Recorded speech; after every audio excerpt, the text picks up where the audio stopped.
tinfoil hat. Oh, what the fuck are you guys even talking about? Global controls will have to be imposed, and a world governing body will be created to enforce them. Welcome to Tinfoil Hat. We go deep, homeboy. Aaron, open your mind.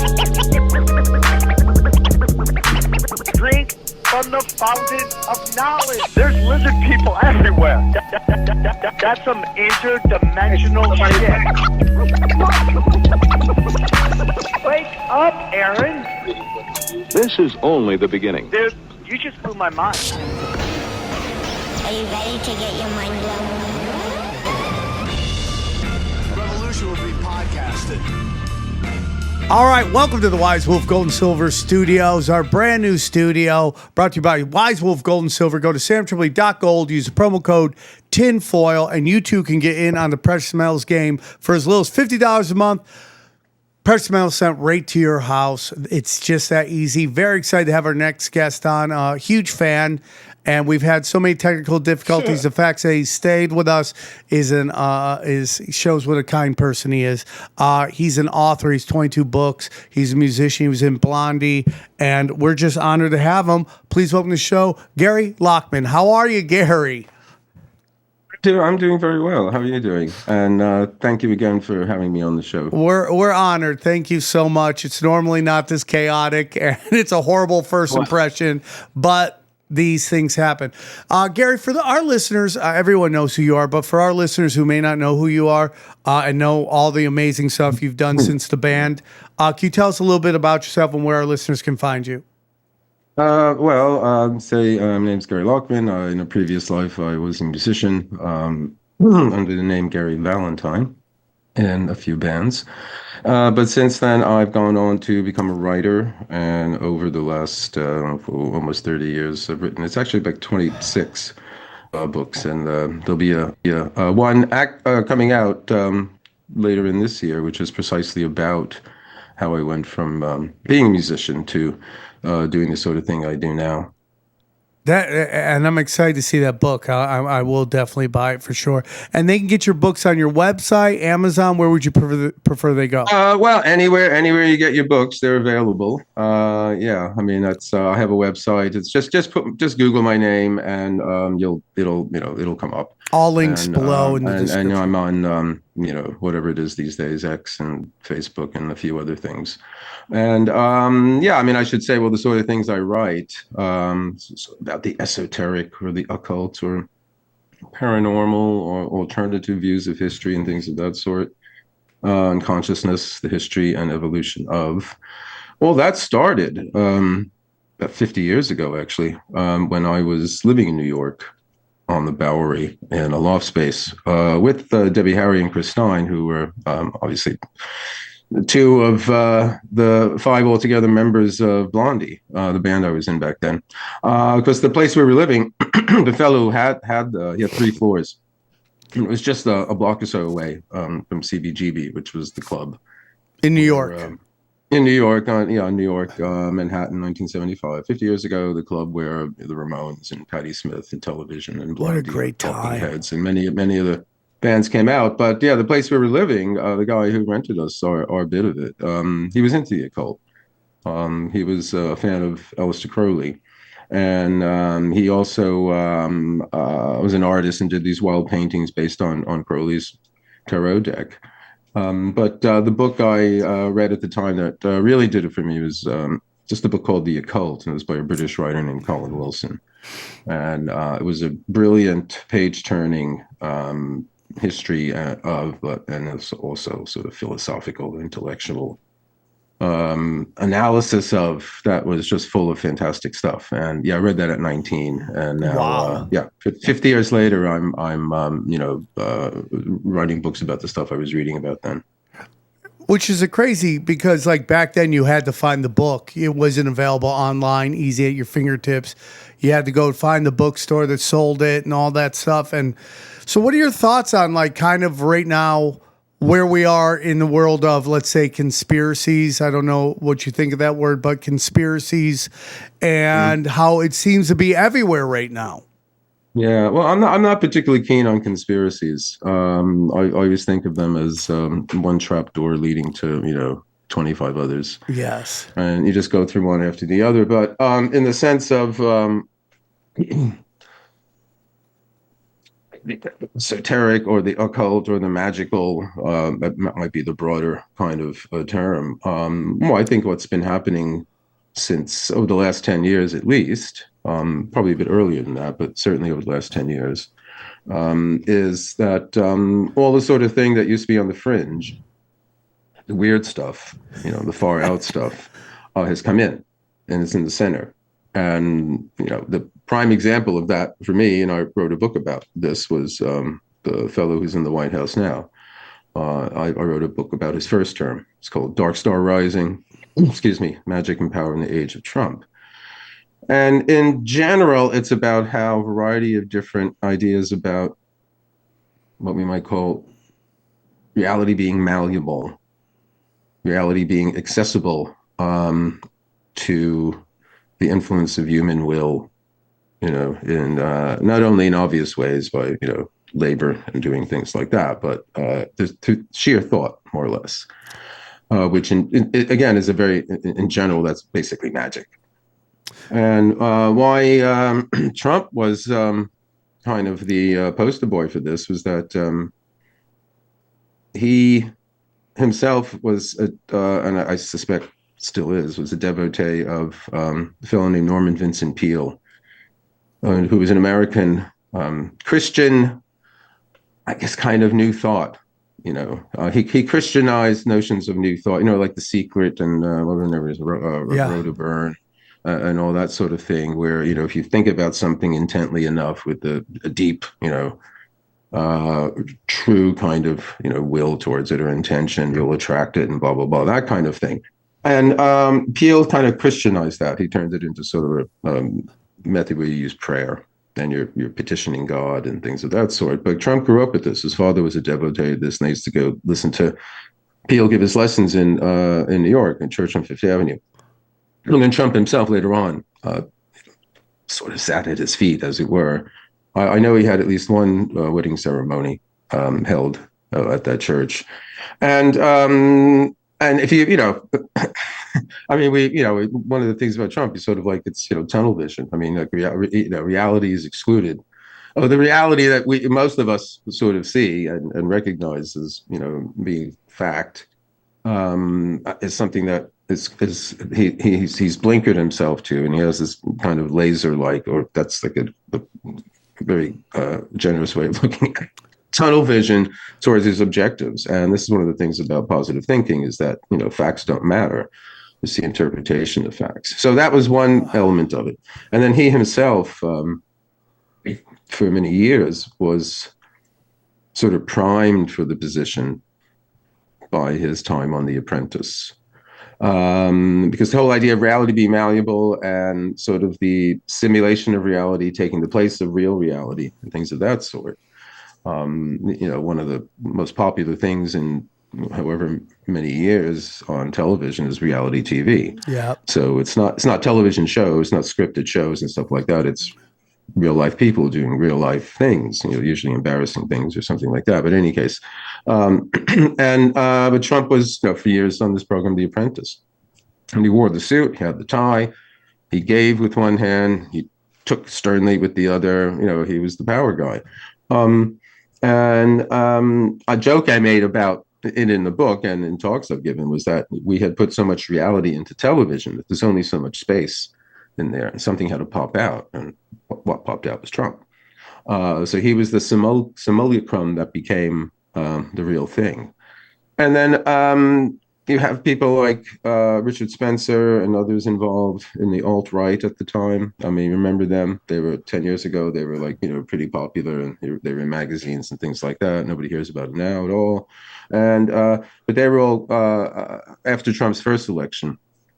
Famously, they claimed to have somehow used the internet to have affected that, but not in the sense of just using it in some obvious kind of propaganda way. Although it was propaganda, it was kind of magical propaganda, where they adopted the poor, slacker, amphibian Pepe the Frog, thereby making the author of him, Mike Fury, become Mike Furious. Because it just was like some, kind of slacker amphibian who, hey man, he just pees in the street because it feels good and that kind of thing. And then he was adopted by Spencer and others in that realm. And I can't go through the whole story of how this actually worked, but they had claimed, and others had as well, that somehow by flooding the internet with images of Pepe and Trump and the deplorables and a variety of other things, they had somehow, through something called synchromysticism, they had somehow affected reality itself. So reality, the old thing that life imitates art. So reality is imitating the internet kind of thing. And then overarching this over many years in the academic realm was the whole notion of what postmodernism is basically about, the notion that there isn't any truth with the capital T or reality with capital R. It's all relative, it's all interpretive, it's all social constructs. Different, political forces or groups, whatever, create their own reality, as it were. So you had a variety of other things all about creating your own reality. And manipulation of energy, basically. Just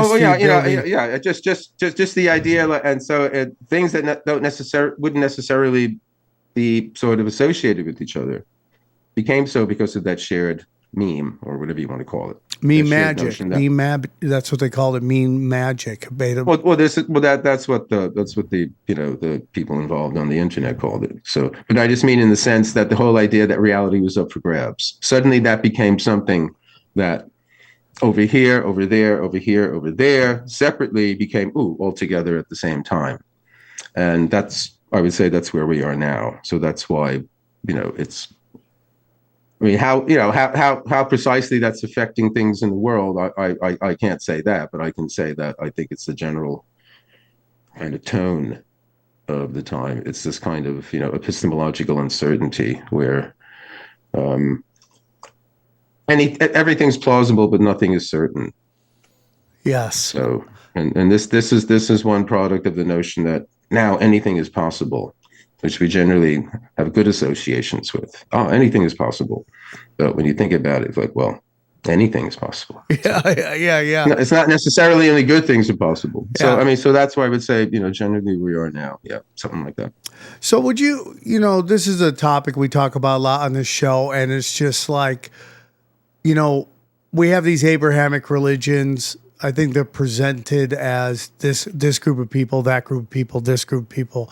And then, like, when you study all these people at the highest levels, you study them long enough, you start to see symbols and images that make you think maybe there's a little something deeper into the occult. And what are your thoughts on that? Like, versus like, you got these group of Abrahamic religion people and they're doing this, and this group of Abrahamic religious people are doing this. But in reality, it seems like so many of them have the same symbols at the very top that, to me, lets you know what I believe, what they're really following, worshiping, believing in. Any thoughts on that?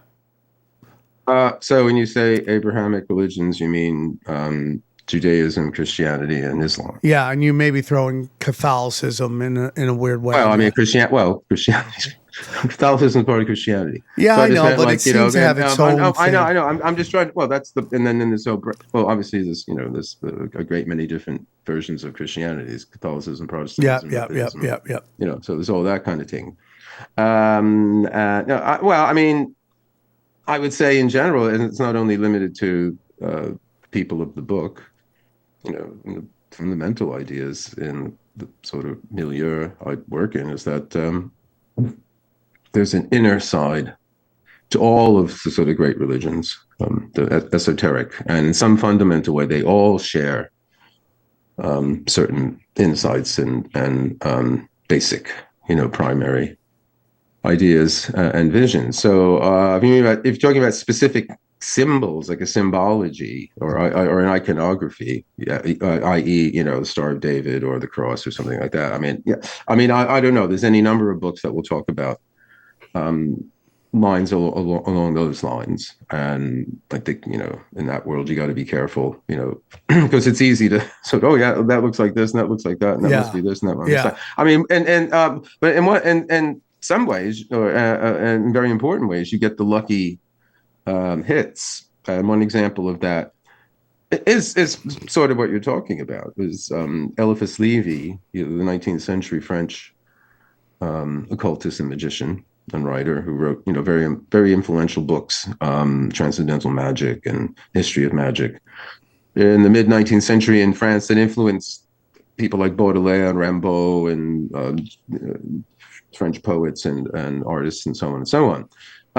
But he believed that the tarot went back to Egypt, which most modern historical researchers on it say no, it doesn't. It kind of starts up in the early Renaissance. It might allude to Egyptian themes and stuff like that, but it itself did not start in ancient Egypt.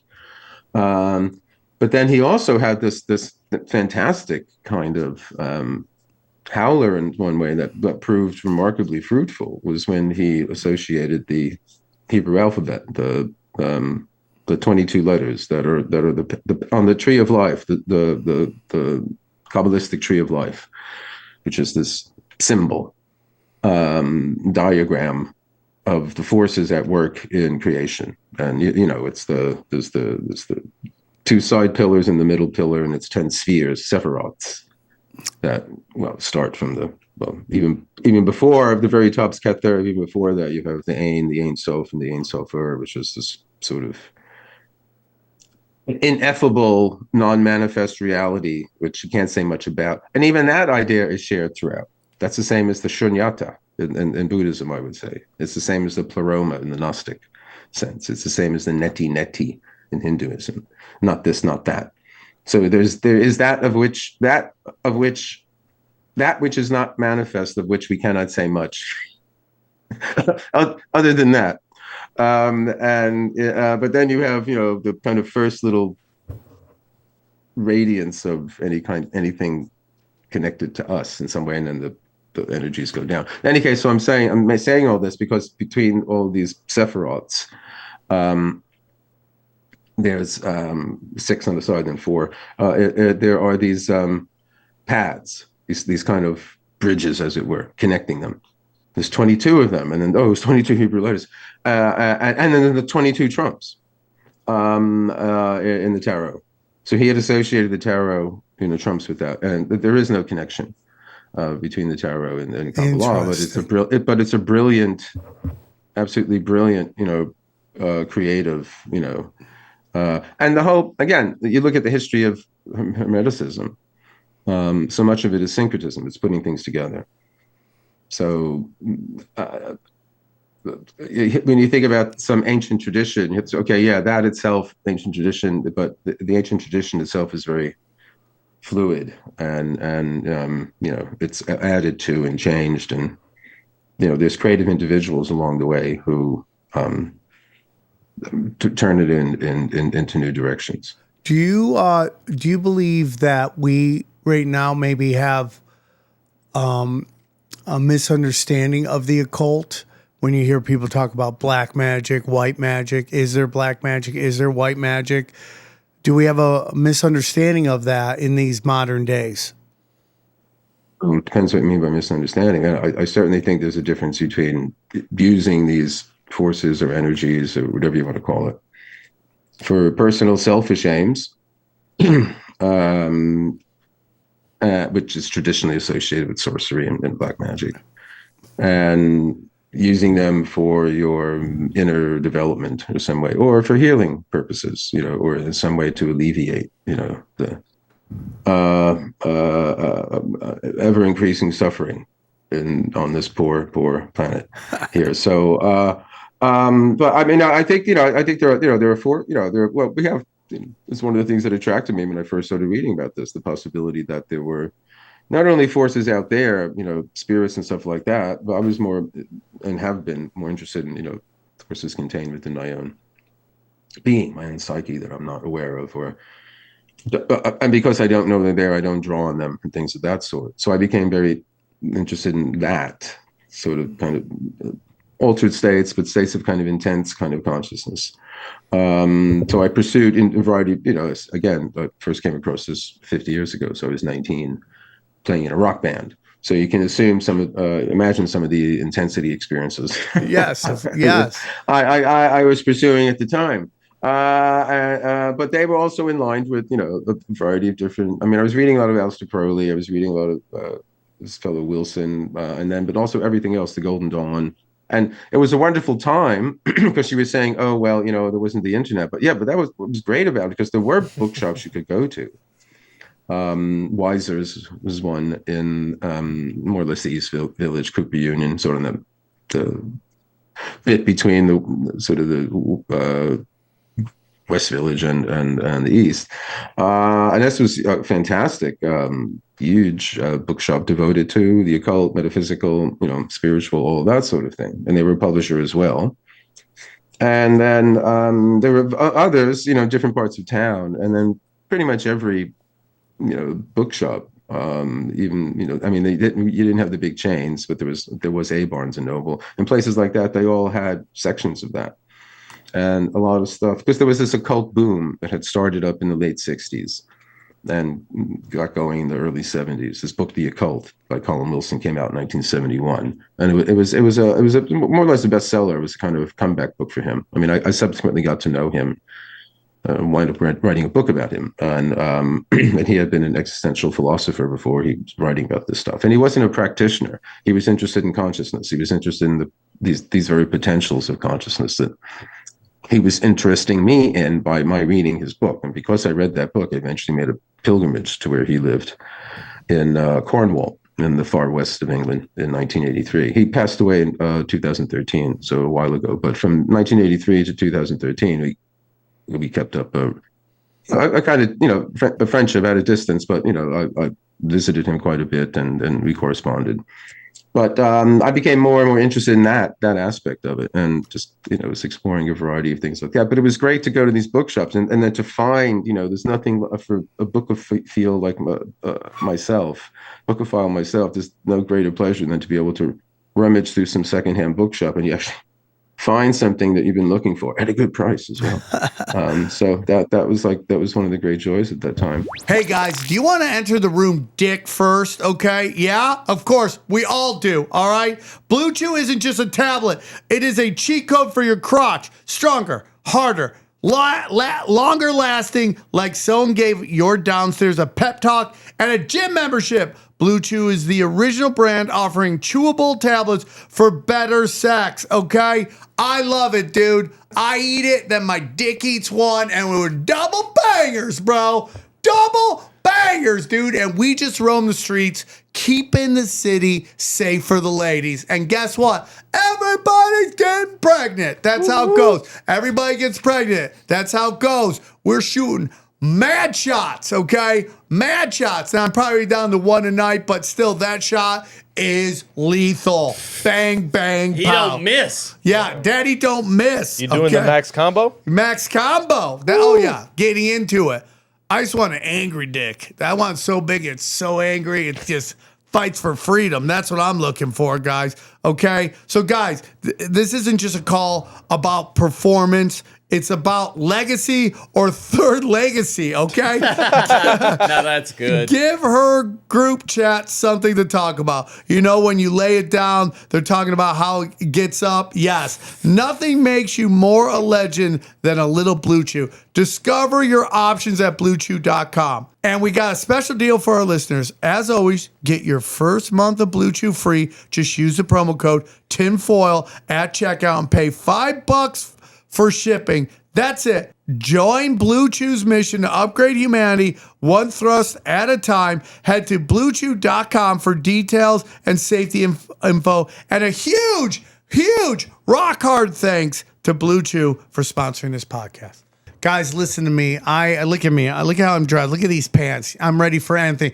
If somebody comes through that door looking for action, high kick to the head. I don't have to worry about if I'm going to split my jeans or anything. The most comfortable, classic clothes you will ever wear in your life. I call them the yoga pants for men. That's how comfortable it is. And boy, is my ass popping in these clothes. It's so hard to fight me because you're like, damn. Is that your dad or your mama got reindeer? If Sam has Your mama half reindeer. Johnny, the point. You don't know what they're saying to me when I'm fighting them vigilante Fair style. enough. Listen, dude, fair you enough. want shirts. They got it. You want underwear. They got it. You got pants. They got it. They have everything. They got sneakers. They got everything you need. True Classic is your one-stop shop for the best gear out there, whether you're going to weddings, accepting awards, hanging out with the chicks. Good to go, dude. I never want to wear jeans again unless they're True Classic jeans. But I'm just happy with this. This is all I want to wear. I love True Classic. The guys love True Classic, and they are truly True Classic. When you're wearing True Classic, I feel safe. This honest. guy walks in here like a scared cat every time. Yeah. And then he sees my True Classic and he just we're calms good. down. We're good. And he's so comfortable he can ask retarded questions. So this is how good it is. All right. So listen, forget overpriced designer brands. Ditch the disposable fast fashion. True Classic is built for comfort, built to last, and built to get back. So here's what we need you to do. You could grab them at Target, Costco, or head to trueclassic.com. Tinfoil, baby. Tinfoil, and get hooked up today. I can't recommend them enough. My whole closet, and there's a lot of stuff in that closet, is all True Classic. And we thank them for sponsoring the show. We love them long time. So, you brought up Aleister Crowley a couple times, and I want to get into some of the points that you were interested in talking to, because I find it all super interesting. But you bring up Aleister Crowley, and again, going back to kind of what I said about, our view of the occult. We've had, this episode, we're almost at 900 episodes on this show, and I would say we've had our fair bit of Aleister Crowley discussions on here. And I would say that the majority, if not all of them, were somewhat of that. He was a dark force. What is your thoughts on that? I think he was somebody that in many ways was brilliant. But, he was a sociopath. And, he was never outgrew a very tiresome need to shock. And basically what they say, give two fingers to over here, to the establishment kind of thing. But I think in many ways he was brilliant. I think he always talked about your true will and all that, but I think he didn't really understand his own true will, because he considered himself a poet. And I have to say, there's a handful of good verse. The Hymn to Pan was one of the better ones of his, but on the whole, he's not as great a poet as he believed he was. I think he was a good mathematician. He was a good chess master. He was a good mountaineer, actually, an eccentric one. But I think he had a different idea about who he was. And I think the two unfortunate things in his life early on was that he grew up in this fundamentalist Christian family, this Plymouth Brethren family here, who thought, Christmas was an evil pagan I know some people ritual. So, they didn't do that. And he actually went along with that, up until he was about 11 years old and his father died. And then somehow he felt, because he idolized his father, and his father was a preacher in this religious group. And he went over to, he even says himself in his the Confessions that he went over to Satan's side at that point. So he didn't stop believing, he just changed sides. He started playing for the other team. It's very interesting. As it were, but that was, and the next thing that happened was that he inherited this fortune. And while he was growing up, his parents gave him whatever he wanted. So he grew up, he didn't have to work. He never lifted a finger to do anything. He somehow assumed that if he opened his mouth, roast chicken would just fly into it. kind of thing. And when he ran through that fortune, in a few years, which in today's money is like an enormous amount of money. I think it was like £40,000 when he got it, but that was like, I don't know, whenever he was 21. So I'm trying to, I can't do the math on top of my head right now. But, it was an enormous, fortune. And he got through it pretty quickly. And then when he actually had to work for a living, my God. But I mean, I think, I think one of the interesting things about Crowley, and I've written a book about him. I've written a book about Crowley, Aleister Crowley, Magic, Rock and Roll, and Wickedest Man in the World. And the theme of that book is how Crowley became and why he maintained being, I hate the word icon, but a kind of rock and roll, or then he was a rap icon or whatever, a kind of rebel icon in kind of popular culture. But he the thing with him is that he just he had no guide rails. He was allowed to do whatever he wanted. But then later on, when he had to sort of fend for himself, he was, that's why he died in poverty and all that. But I think he was brilliant. But I think the problem was that he just never got over this, need to shock, and then also his abuse of people. He used everyone around him. Practically everybody got involved in them. Wound up, regretting it if they remained sane enough to regret or were alive to regret. But I mean, the other side of it, he's kind of a lovable rogue at times. He's very funny. He had a great sense of humor. He always kind of comes up. It's kind of like one of these slightly dastardly characters that in some way you still nevertheless what's the word, appreciate that they managed to somehow land on their feet, like some 19th century character who somehow still gets away with it, or a W.C. Fields. I don't know if people still know who W.C. Fields is. Yeah, kind of character. So there is that kind of character to him. He skirts away once again. But I mean, there's all these characters are remarkably brilliant, all of them. Blavatsky and Gurdjieff, and they all have a certain trickster character to them. I was watching a video the other day about Karl Marx and how he came from a rich family and then his dad died and it just destroyed him. And it seems like that's a theme. Maybe even Luke Skywalker, right? I mean, obviously that's not real, but it's an interesting the effect that has on people. So then we take a look at modern day society, and I feel like there's this kind of movement to get back into the church. You hear churches now are starting to fill up again, and it just seems like we've had this kind of pendulum swing from this super progressive. Now we're kind of swinging back to the left and getting into church. And one of the things you wanted to talk about was, and I hope that is a nice lead into that, is about how, Russia, the Holy Russia, and what's going on over there. And so I would love to hear about that, because it's a very interesting time in our world with Russia and Iran and Israel and all that stuff going on. What are your thoughts? Well, I mean, I don't have much to say about what's happening right now in Israel and Iran. Right. It's an absolute shame and tragedy that so much violence is going on, and yeah, I agree. We're at a place where everything is just very radically uncertain and all that. But I mean, my book, The Return of Holy Russia, was more or less about how Putin. Again, this was, say, 10 years or so ago.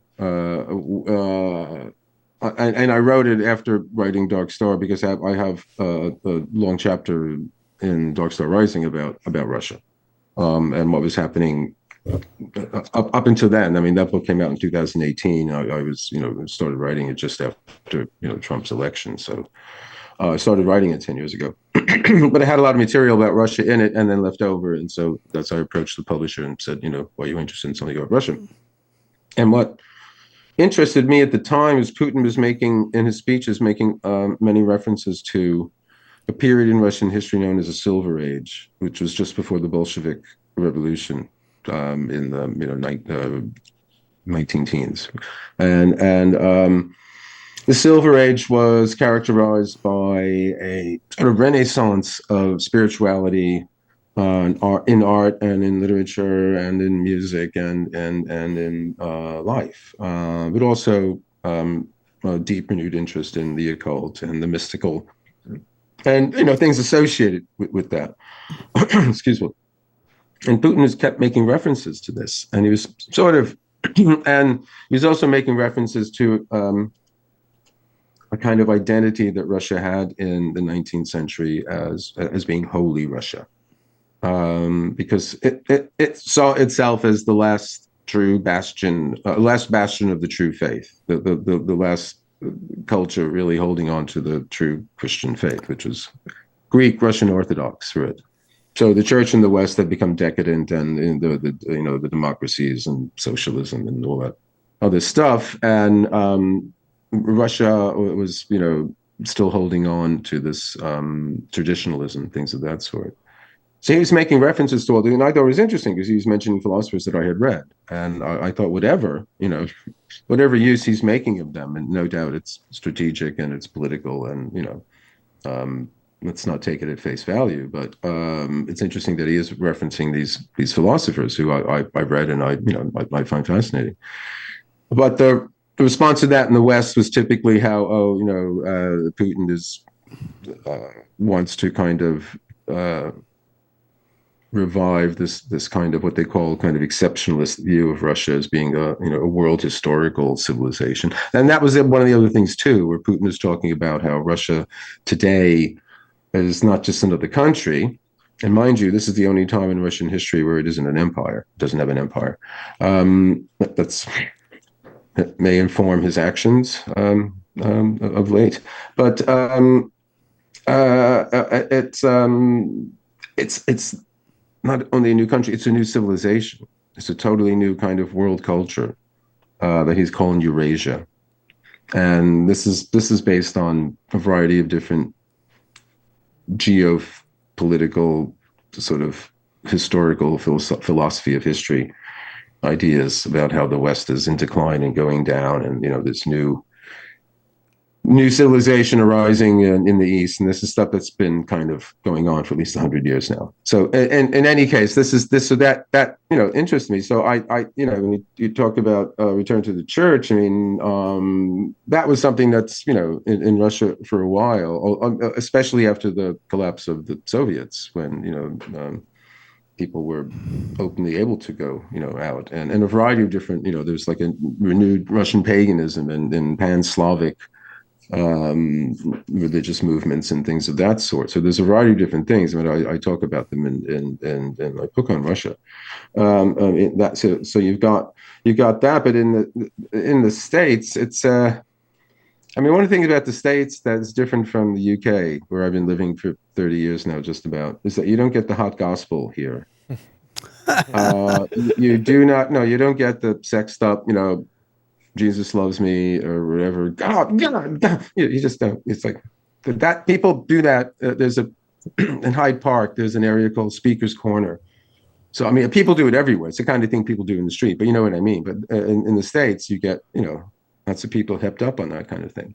And let's go back to the Puritan, origin, because the Puritans were religious nutcases who left calm, sort of lukewarm, tepid England, because they were more extremists. They weren't happy with the kind of compromise that the Church of England had. They had those dissenters. You're talking, I said Christianity, and you said you include Catholicism. Well, yeah, Catholicism is Christianity, but then you have the dissenters, and the dissenters here were any number of different Christian sects that broke away. Variety of different ones. Yeah, I mean, in the States, it's but I think one of the things I would say, because although the founding fathers, were Freemasons and all that, but there's also the separation of church and state. So unlike here, there's the Church of England, There is no Church of America, although there's people there today who would like there to be such a thing. But there is a Church of England here, the C of E. You don't have a Church of America. So I don't know. I don't know right top of my head if there are other countries that have this. There's a state religion. There may very well be. I'm not saying there aren't, but you don't have that. So that was one of the the founding. Even though, I remember when I was a kid growing up, we used to say, we did say prayer in school, and then they stopped that. And then there was the Pledge of Allegiance, where you say, under God, all this kind of thing like that. I think the whole thing of that kind of secular character to America, and its kind of essence, a personality being one of material success, which is open to everybody. This is the liberal idea. Everyone can, with the wherewithal and the effort and all that, has an opportunity to make it. And the whole idea of the pursuit of happiness. Well, it doesn't tell you what you should be happy about. It says, well, you figure that out for yourself. We'll allow you to do that, and you figure that out for yourself. And in different ways, I think what happens in that situation is the kind of emptiness in American life, in the sense of it being, kind of focused on material goods and comfort and security, and rightly so. Those are good things. They're not necessarily negligible. But if that's all there is, and I'm not necessarily saying people are bad, because that may be the essence of their life. It may be all they're aware of.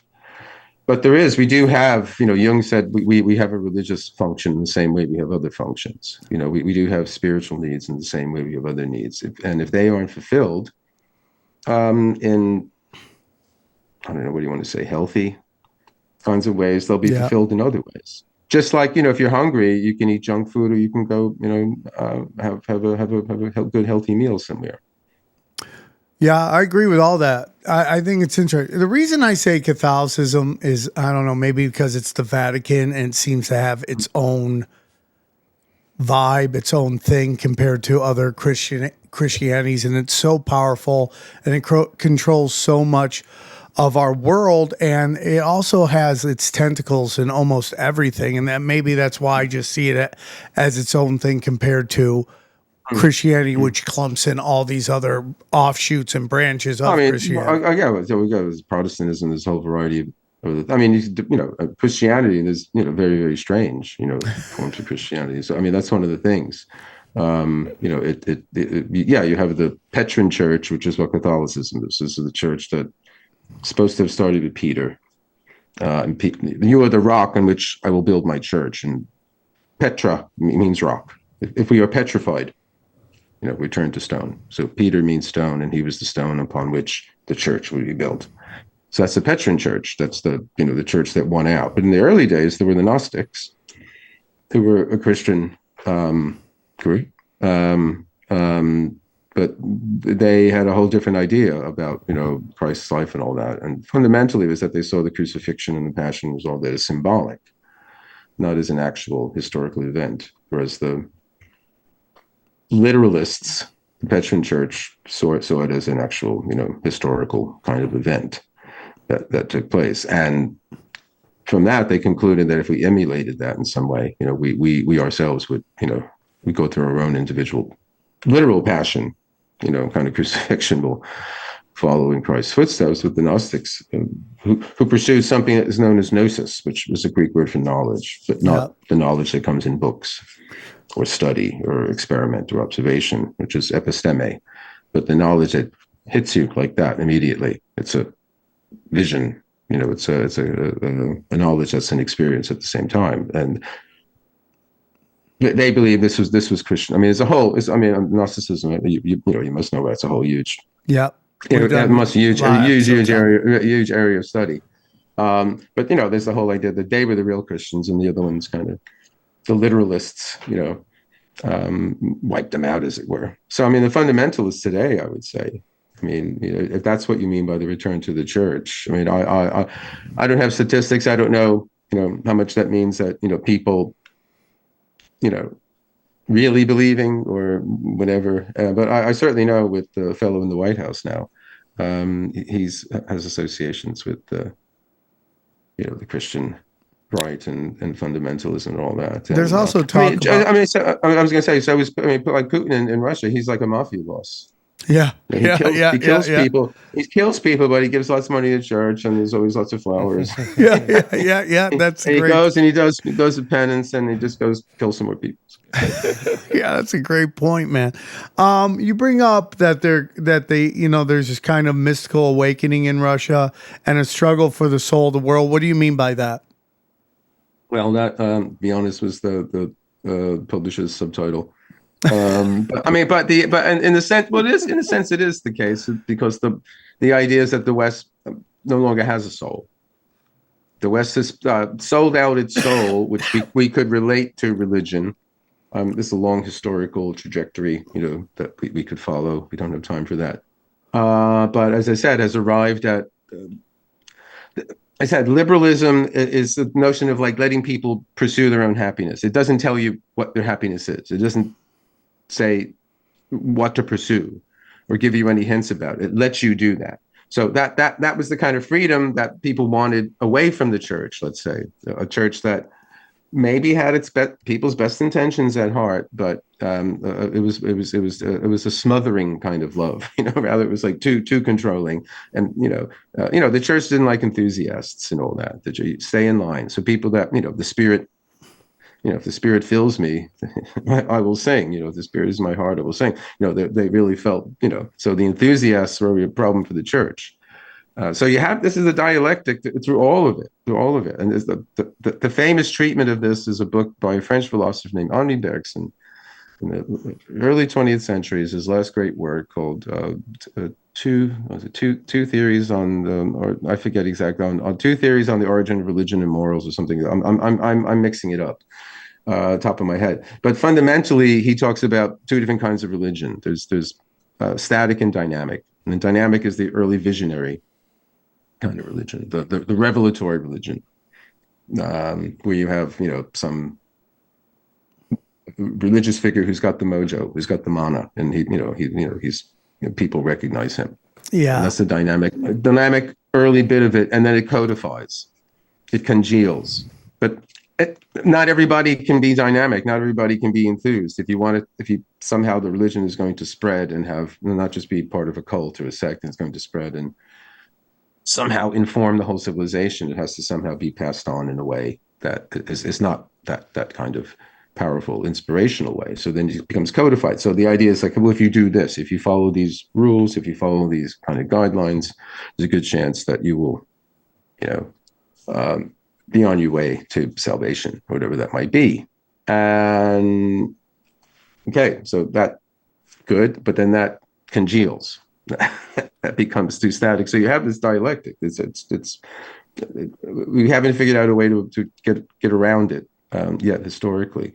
Because the thing is, the other thing I think about, again, this is top of my head, but the other thing I think about, the MAGA thing, which is a religious movement, I would say, itself, is that it gives people a sense of meaning. As I'm going, I'm going back to this whole thing about the rise, kind of the materialist West, the rise of the materialist West. Modernism is associated with materialism. Socialism is associated with materialism. It's associated with creating better material conditions for the people, the downtrodden poor, the plebes, the serfs, the slaves, all of them. So they live horribly, and other people live well. So let's create a system in which they can live well as well, and blah, blah, blah, and all that kind of stuff. And religion is one of these things that kept the people down, according to that point of view. So that's the opium of the people. You mentioned Marx. So let's get rid of that. And that's why even today, generally, the occult and magic is associated with the right, because the right is more linked to tradition.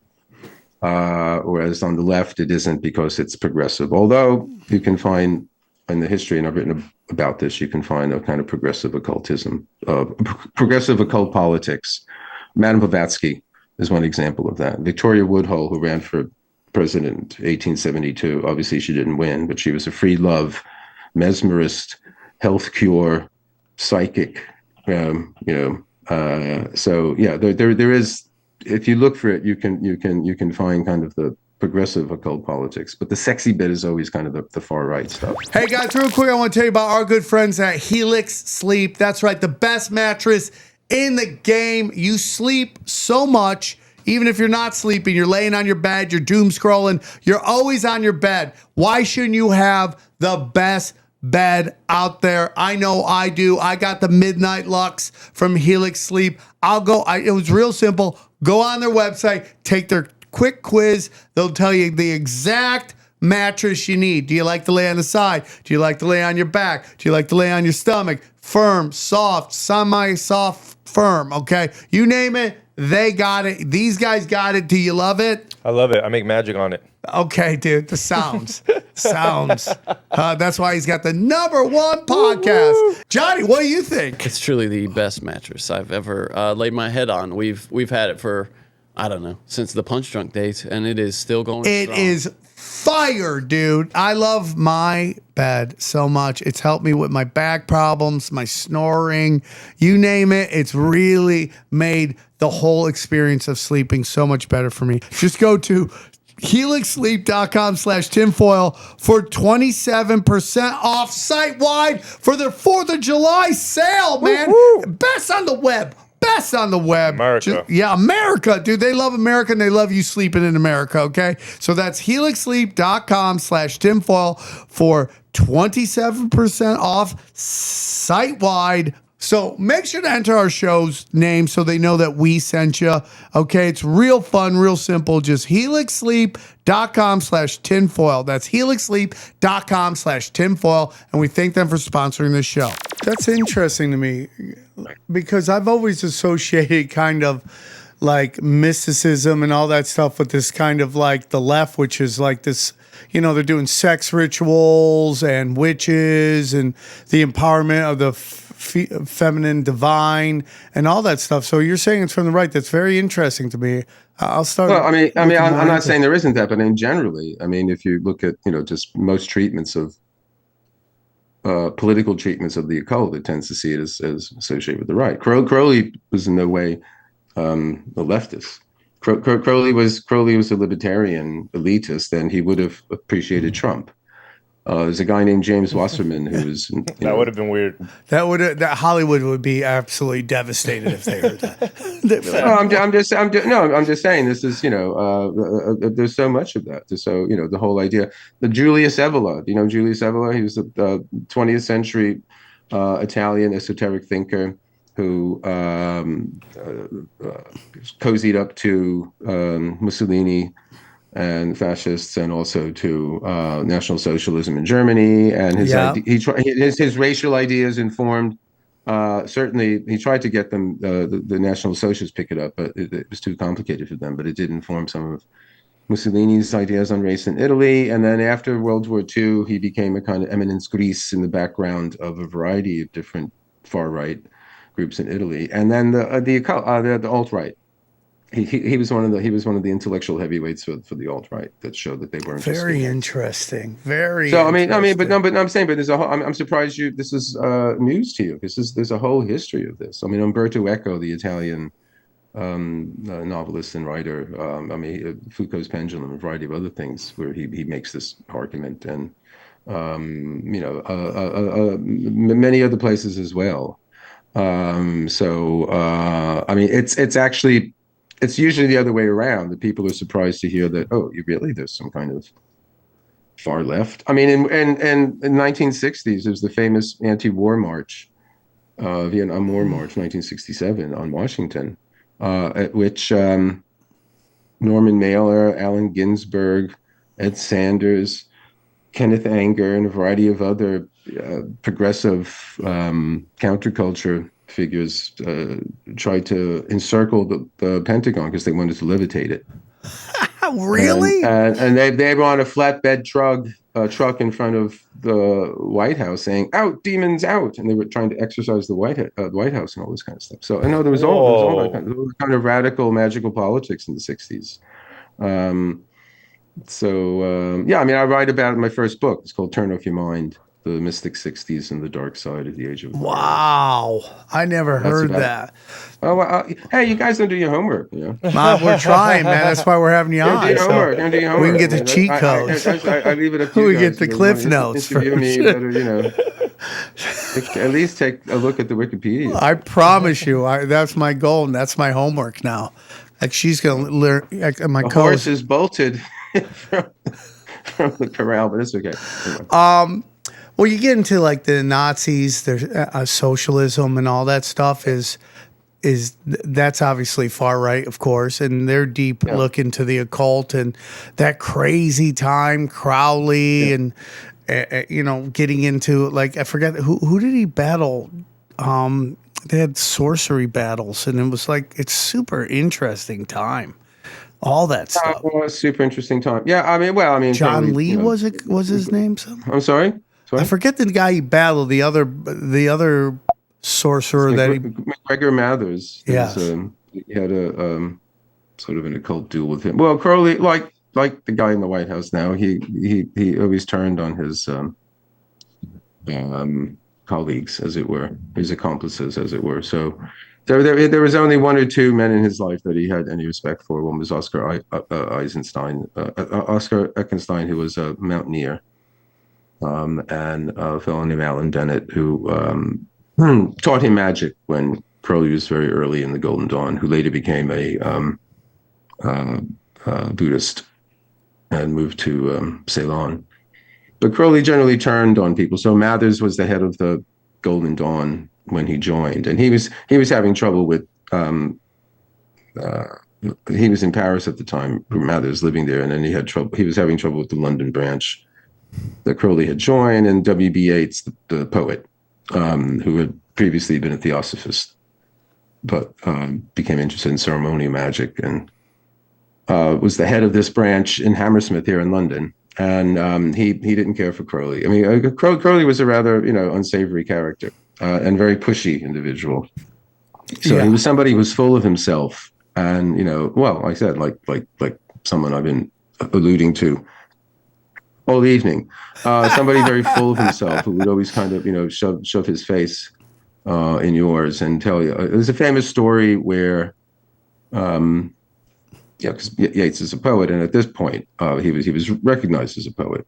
Crowley was spending large sums of money getting his poetry published, self-publishing. So he was doing these vanity press things, sumptuous leather-bound collections of his poetry, and he had shown Yeats some of his poems, and he was waiting for Yeats to say, "Brother poet," slap him on the back, and all this. And Yeats kind of coughed, and made some, non-committal, bland, very interesting, remark, kind of thing like that. And Crowley said, I knew it. He immediately recognized what a much better poet I was, and he couldn't bring himself to admit it. So he's just one of these kind of characters who, some people were mesmerized him, some weak in some ways, or unbalanced individuals, or people looking, for a thrill. They were attracted to him, but a lot of people just found him rather unsavory. But that was like the famous battle. I mean, I forget exactly what they did, but I mean, this is something that there's a lot of accounts of this, fluidic fisticuffs where people are sending, astral, left jabs, and roundhouses, across the plane at each other. But, That's it all depends how seriously you take it. I would say. Now, when you were in your band, did you see this occult influence in this music and all that stuff, and some of the people that were getting traction in the media and with the record labels? Did you see this stuff? Not on the New York scene. I mean, that wasn't really. I mean, I just was doing this for myself. It wasn't really something that was part of the music. Although I myself wrote a song based on paranormal experiences I had with my girlfriend that became a big hit for Blondie. It's called "I'm Always Touched by Your Presence, Dear." It was a hit in the UK and Europe. It didn't do as well in the States, but it hit the top 10 here. And it was a song about how when Blondie was the support act for Iggy Pop in a North American tour in 1977. And this was when David Bowie had resurrected Iggy. His career had gone into decline, as it were. And Bowie had resurrected him. And on this tour, Bowie himself was playing keyboards, but unannounced. He was incognito. That's crazy. And he was there, but nobody knew it was him? Well, I mean, this is before, the internet, anything like that, but word got out. Word had got, is he really? I don't know. Yeah, I saw him. He was at the show. Wow. That kind of thing, where people were calling each other on the phone. Again, this is, and that's a good lead up to the point of the story is that on that tour, whenever I wanted to call my girlfriend, Lisa Jane Persky, who was a photographer and a writer for magazines at the time, and subsequently an actress in stage, screen, and television. She would be just about to have picked up the phone and try to call me. Ooh. Or we would be talking about our dreams, and I had the same dream. That's crazy. So, things like that. So we were having these shared dream experiences and sort of telepathic experiences. So after that tour, I wrote the song "I'm Always Touched by Your Presence, Dear," and we debuted it on our first UK tour here in 1977, a while ago. And then it was released as, I think, Blondie's second single or third single here. And it was a big hit. So, so that was my first venture into writing about this stuff. And for myself, my only kind of contact with the occult in music, this was something I later, wrote about, because it was an idea that came to me about how in the 1960s, so much of the popular pop culture was influenced by magic and things of that sort. Starting in the 1960s with the book called The Morning of the Magicians, which was published in Paris, and it was this grab bag of a bouquet of different weird ideas, conspiracy ideas, magic ideas, occult. It's one of the first ones to talk about the occult Nazis, and it talks about Crowley. Crowley died in 47, and he was in the news. He did everything he could to keep himself in the news while he was alive, but then soon after his death, he kind of sunk, and then there was a renewed interest in him through this book and others. And it quickly became something that variety other books came out, and then television shows, and then movies, and then the Beatles. When the Beatles put Crowley on the cover of Sgt. Pepper's, along with C.G. Jung and Aldous Huxley and a couple Swamis and a variety of Edgar Allan Poe and a variety of other weird sorts of things. He became he's part of the ones we like. And Timothy Leary picked it up and all that kind of thing. So he was rediscovered, then. So I did the research into that. And here I interviewed people who were around at the time. I was a kid at the time, so I wasn't into it myself. And aside from this fellow who rented us the loft space we lived in, I didn't really have any contact with other people interested in this kind of thing. Although I know there was this bookshelf called Magical Child that apparently had something going on in the back room. But I visited a few times, but I always found it a bit dark, so I preferred to go to this place, Weiser's. But my own interest in this was sort of mine, and eventually it's what took me out of music, because I got more interested in reading and books and ideas and philosophy and consciousness than I did in rock and roll. I became too smart for rock and roll. You're a very smart man, for sure. When you discuss mysticism, magic, sorcery, like, what are we talking about? Because I've been, obviously this is kind of a different area, but I talk about a lot of stuff you see with this next gen weaponry, and you got your iPhone reading your thoughts, and you got and all that stuff. And I often say they've been working on this so long that they've hardwired mysticism. What is mysticism to you? What is sorcery to you? When you discuss that, what are you talking about? Well, I said earlier, so I mean, I don't talk about sorcery that much, but sorcery, I said it's kind of black magic. I mean, I'm sure there's a very technical term for it, but it tends to be using magical powers for, dubious ends. But in the sense that tech is starting to mimic or, manifest or make real or enable abilities that had seemed magical, I would say that's the case, certainly. I tend to see the internet as a kind of exteriorized imagination. And I also tend to see, what do you want to call it? The kind of constant input many people have from their phones as a kind of colonization of interiority. So I'm one of these dinosaurs who are dragging all, my feet, and I don't do that myself. So yeah, and I never correct AI whenever it asks me to. I wanted to fail.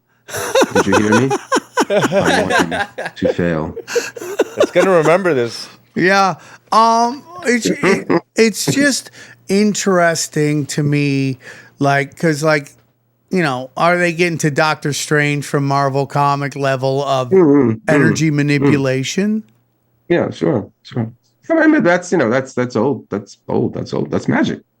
I mean, you can call it whatever. Call it quantum something or other, and somebody will listen to you. Call it magic, and okay. You know what I mean? Interesting. One of the interesting books about this in sort of recent times, a book called Real Magic, a guy named Dean Radin, who's a scientist who studies paranormal. And basically his argument in the book is the stuff that we used to call magic is what the parapsychologists have been studying for years. And there's statistics about it, there's data, and it's real, and it happens. So telekinesis, and my own definition of magic is induced synchronicity. So, a synchronicity is a meaningful coincidence. So something up happening in here, right? Whatever it is you're thinking about and obsessed with and, focused on. Suddenly there's something outside that lets you know that some agency is absolutely aware of what you are thinking of. And it's letting you know that it knows what you're thinking of. And it's even, I'm saying in some way, it's not just like, it's like you thought of something, but you've been thinking about something, and then there's something there that is absolutely so cogent and germane and relevant to whatever it is that you're thinking about that you can't avoid the thought that this has been arranged in some way. Now, of course, this is what crazy people think. But thankfully, C.G. Jung, who studied and helped crazy people and was himself a crazy person. A certain time when he came to these ideas, he came up with this notion of this meaningful coincidence. Synchronicity just means it happens at the same time, synchronous. So in here and out there at the same time. But okay, that happens. It's happened to me enough times for me to accept it. I think it's a natural fact. I think it's something that takes place in the world. Hardcore, regular scientists would like to avoid it and explain it away and statistically or whatever it is. But when you've experienced it yourself enough times, that attempt becomes very threadbare. So the next step is, can you make it happen? Yes. And that's magic. So I would think, in a certain sense, I think any attempt to make it happen would be black magic, because you're hijacking a natural phenomena and using it for personal reasons. Although we do that, obviously we do it all the time. The stream powers the mill. So again, are we hijacking the stream then? Well, actually, no, we're just attaching the mill to it. So I don't know. I'm of two minds about this. I mean, I think, I'm a naturalist when it comes to this. I pay attention and I observe and I notice and things happen, but I don't go out of my way to try to make them happen. I don't know if, that I wrote a book about precognitive dreams. That's the closest. I want to read all your books, man. I do. Parapsychology. I did a book about having dreams of the future. So, and it also talks about like having dreams in the future, dreams in which bits and pieces of the future turn up in the dream, not predicting anything. You don't know when you wake up, you've dreamt about the future, but later that day, the next day, later that week, you're in a situation and you think, oh, Jesus, this is exactly like the dream, I had last week. So I write my dreams down. and I have done so for 40 something years by now. And You like on a notepad, because I don't know. Whenever I've tried to write my dreams down, the second you start writing, you forget. Like it happens pretty instantly. You do. well, you just got to keep doing it. You just got to keep doing it. Okay, you gotta. Yeah, I mean, I've tried doing it where you literally sit down like I want to remember my dreams, and then you're like, wait, what was it? You got practice. Well, all I can tell you is with me, I used to, if I woke up middle of the night with a dream, get the notepad, write it down. Now I can remember them, and I write them all down, when I wake up proper. But I believe it is an ability you can train yourself. You can, like a muscle. I don't know how long you've been trying to do it, but a couple times, nothing. A couple times is nothing, mate. I agree, but that's why I gave up, because I thought just do it. You have to want to do it. And he's right. It's a muscle. I didn't look at it like a muscle. I was like, maybe I'm just not good at this. But also think of whoever is responsible for your dreams as a shy person that you'd like to be friends with. And you have to sort of show them you're attentive. Don't push him. Don't get pissed off. You don't remember, and just say, okay, well, next time. Sit and think any slightest little image that comes to you, because it is the case that if you pay attention to this other part of you, which is not you, but it is more. Actually, it's more the case that you are part of it. Will respond. I firmly believe that's the case. So dream journaling is also a technique for inducing lucid dreaming, right? Do you have more lucid there's dreams? there is all that stuff. There's all these manuals and different things, and I've tried a variety of different things. Have you had more lucid dreams though since you started journaling your dreams? I've had in the past. I've had quite a few lucid dreams. Okay. And at more recent years, I haven't had as many, but I have had some. Fascinating. But the precognitive dreams I've had still happen. So, sleep paralysis? Have you had? Oh yeah, well that was one of the things that actually got me interested in studying dreams and sleep, because I was subject to sleep paralysis quite a bit. Me too. Yeah. And I mean I write about that a little bit in this. The book is called Dreaming Ahead of Time, and I write about that a little bit. I mean, and that's that's supposed to be states that are prone to out of the body experiences or abduction experiences and things of that sort. So, or the hag, exactly, the incubus or the succubus that, Do you put stock in that personally? Which, with respect to sleep paralysis, any of those supernatural explanations? Well, I don't know. I mean, I keep an open mind. I mean, have you experienced it's something? It's not 24 hours. Something it is dark? open 24 hours, but I keep an open mind.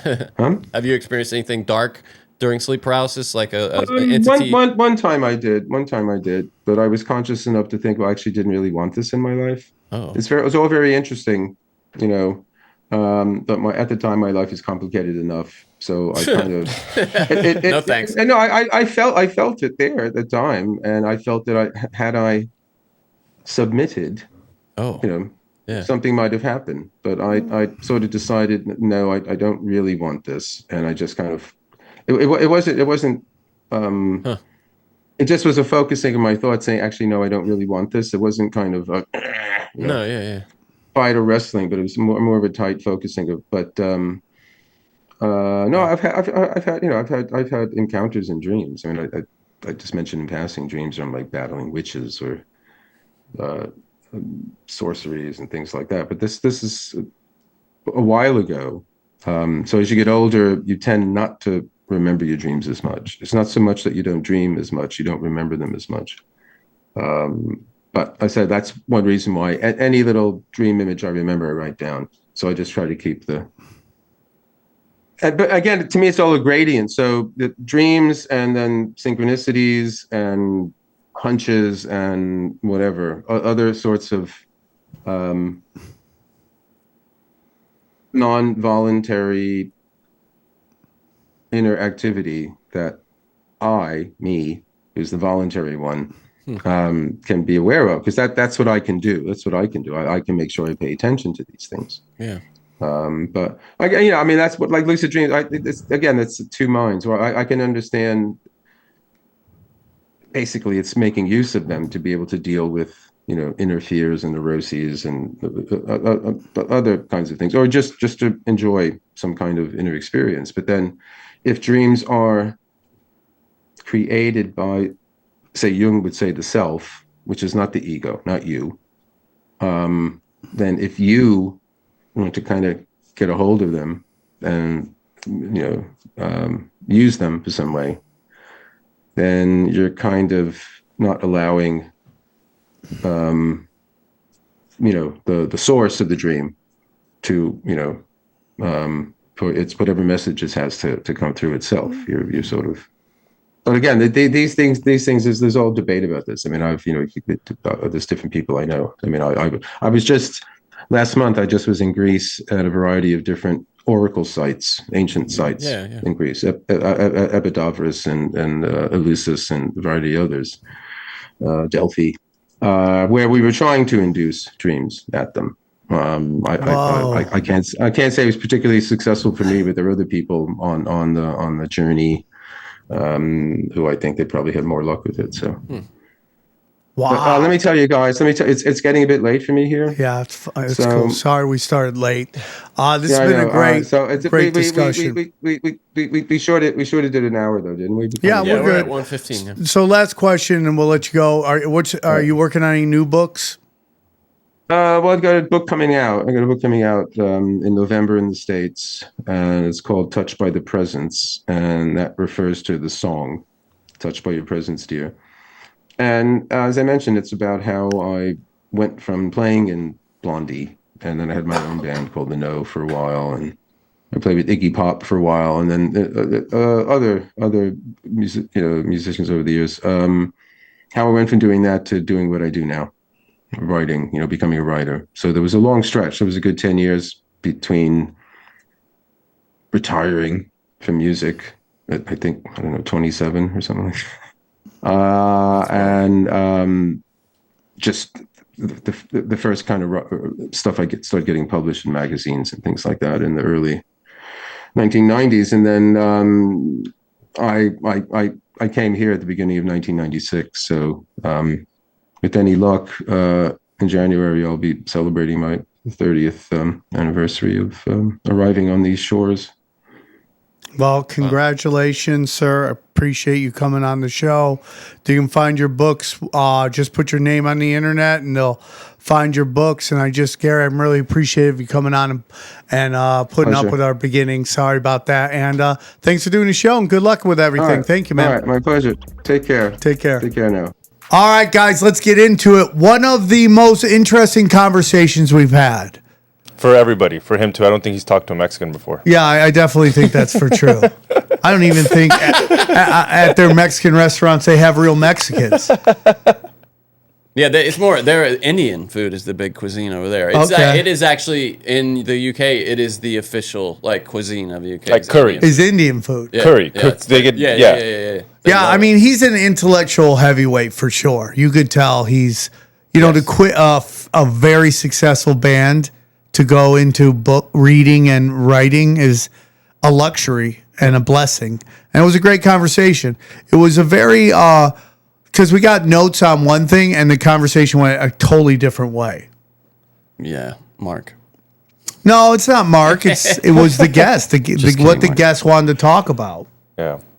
And the guest didn't want to go into the occult. And we had some, again, we're in our new studio, so we had some technical difficulties that ate some time up. And I think he was. And I think he wanted to do an hour. Yeah. Which is fine. I do that all the time. Hey, man, I got an hour. Can I have you longer? Nope. I got an hour, dude. I got an hour.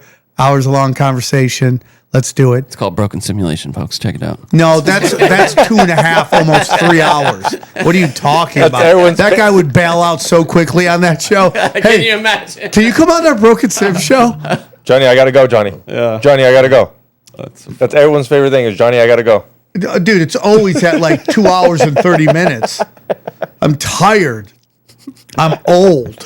Because you can't stop ranting. That's the funny thing is it's up to you. If you literally said, I'm done, Johnny got up and left, it'd be over. But he just keeps throwing things at you and you keep It's interesting, dude. His take on a lot of stuff. It's all perspective of where you see it. I wanted to ask him about Led Zeppelin and all that occult stuff with them, but. Well, yeah, he seems to be what would you say, on the fence about, could be, like the dreams being He said something very interesting, which is when you use magic itself is not good or bad. There's a lot of people say there's no such thing as white magic, and that's a very interesting conversation, that there's no such thing as white magic. But his whole thing is the use of magic is black magic because you're manipulating a natural process. And I found that really interesting.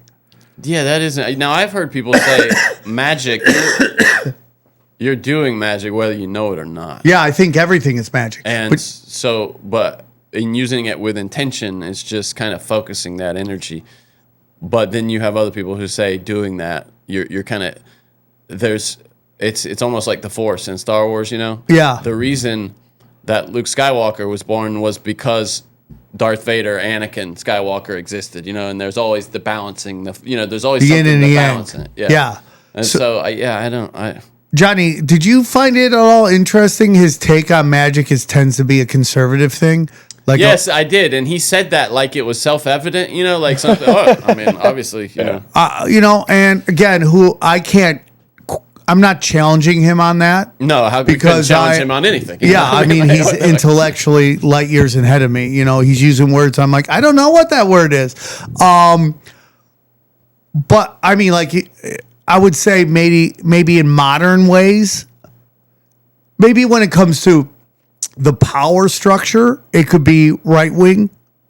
But I find on a everyday people level, it seems to be more left wing. But I could be wrong. Yeah, it is interesting because when you think about the actual practitioners, like Nancy Reagan was someone who was into tarot and astrology and all that stuff. Yes.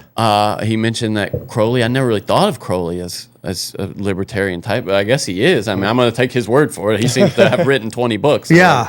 But it also gets into Johnny and Xavier as well. But that maybe the occult is above the left and right. Yes. Yeah. And that's kind of a common theme here, that it's not Abrahamic religions. It's way above that. Well, I wouldn't know if I would say it's above it, but it is on a parallel. You know what I mean? It's not. It's separate for sure. Yeah. I thought he was amazing to talk to. I know the guy's almost 70. I get why you want to do an hour. I could talk to that guy for hours. Yeah, totally. I was enthralled. Dude, you can just buy audiobooks, his books. He reads them? I'm assuming you got 22 bucks. I'm assuming you can just probably bang one out, hear it out. Yeah, I could do that. Yeah, Sam wants. He's going to say he's going to read the book and then forget about it. I am reading books as we speak. All right, Sam. I'm almost done with the John Lennon book. Let's start a book club. How long you been reading that? For a while. I remember you were talking to me about that. Well, Johnny, it's like life is busy, dude. Are you reading it or doing audio? I'm reading it. I like to read. I'm not into audiobooks. I'm into reading it. Props to that, because I am mostly doing audio. You know where I know you could bang out a lot of books, but you decide to fall asleep? Where? Flights.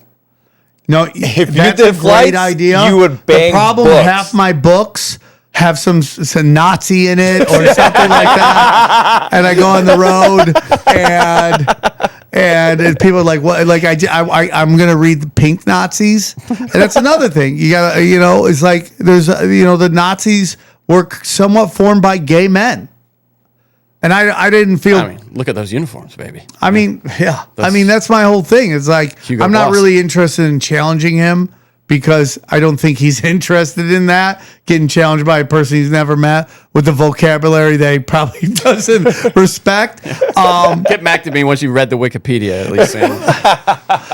Well, that's like saying you got to know everything, right? Like that is one event in the history of time, to know all events that happen. And I take no umbrage with him saying that to me. I thought it was very funny. It's funny, yeah.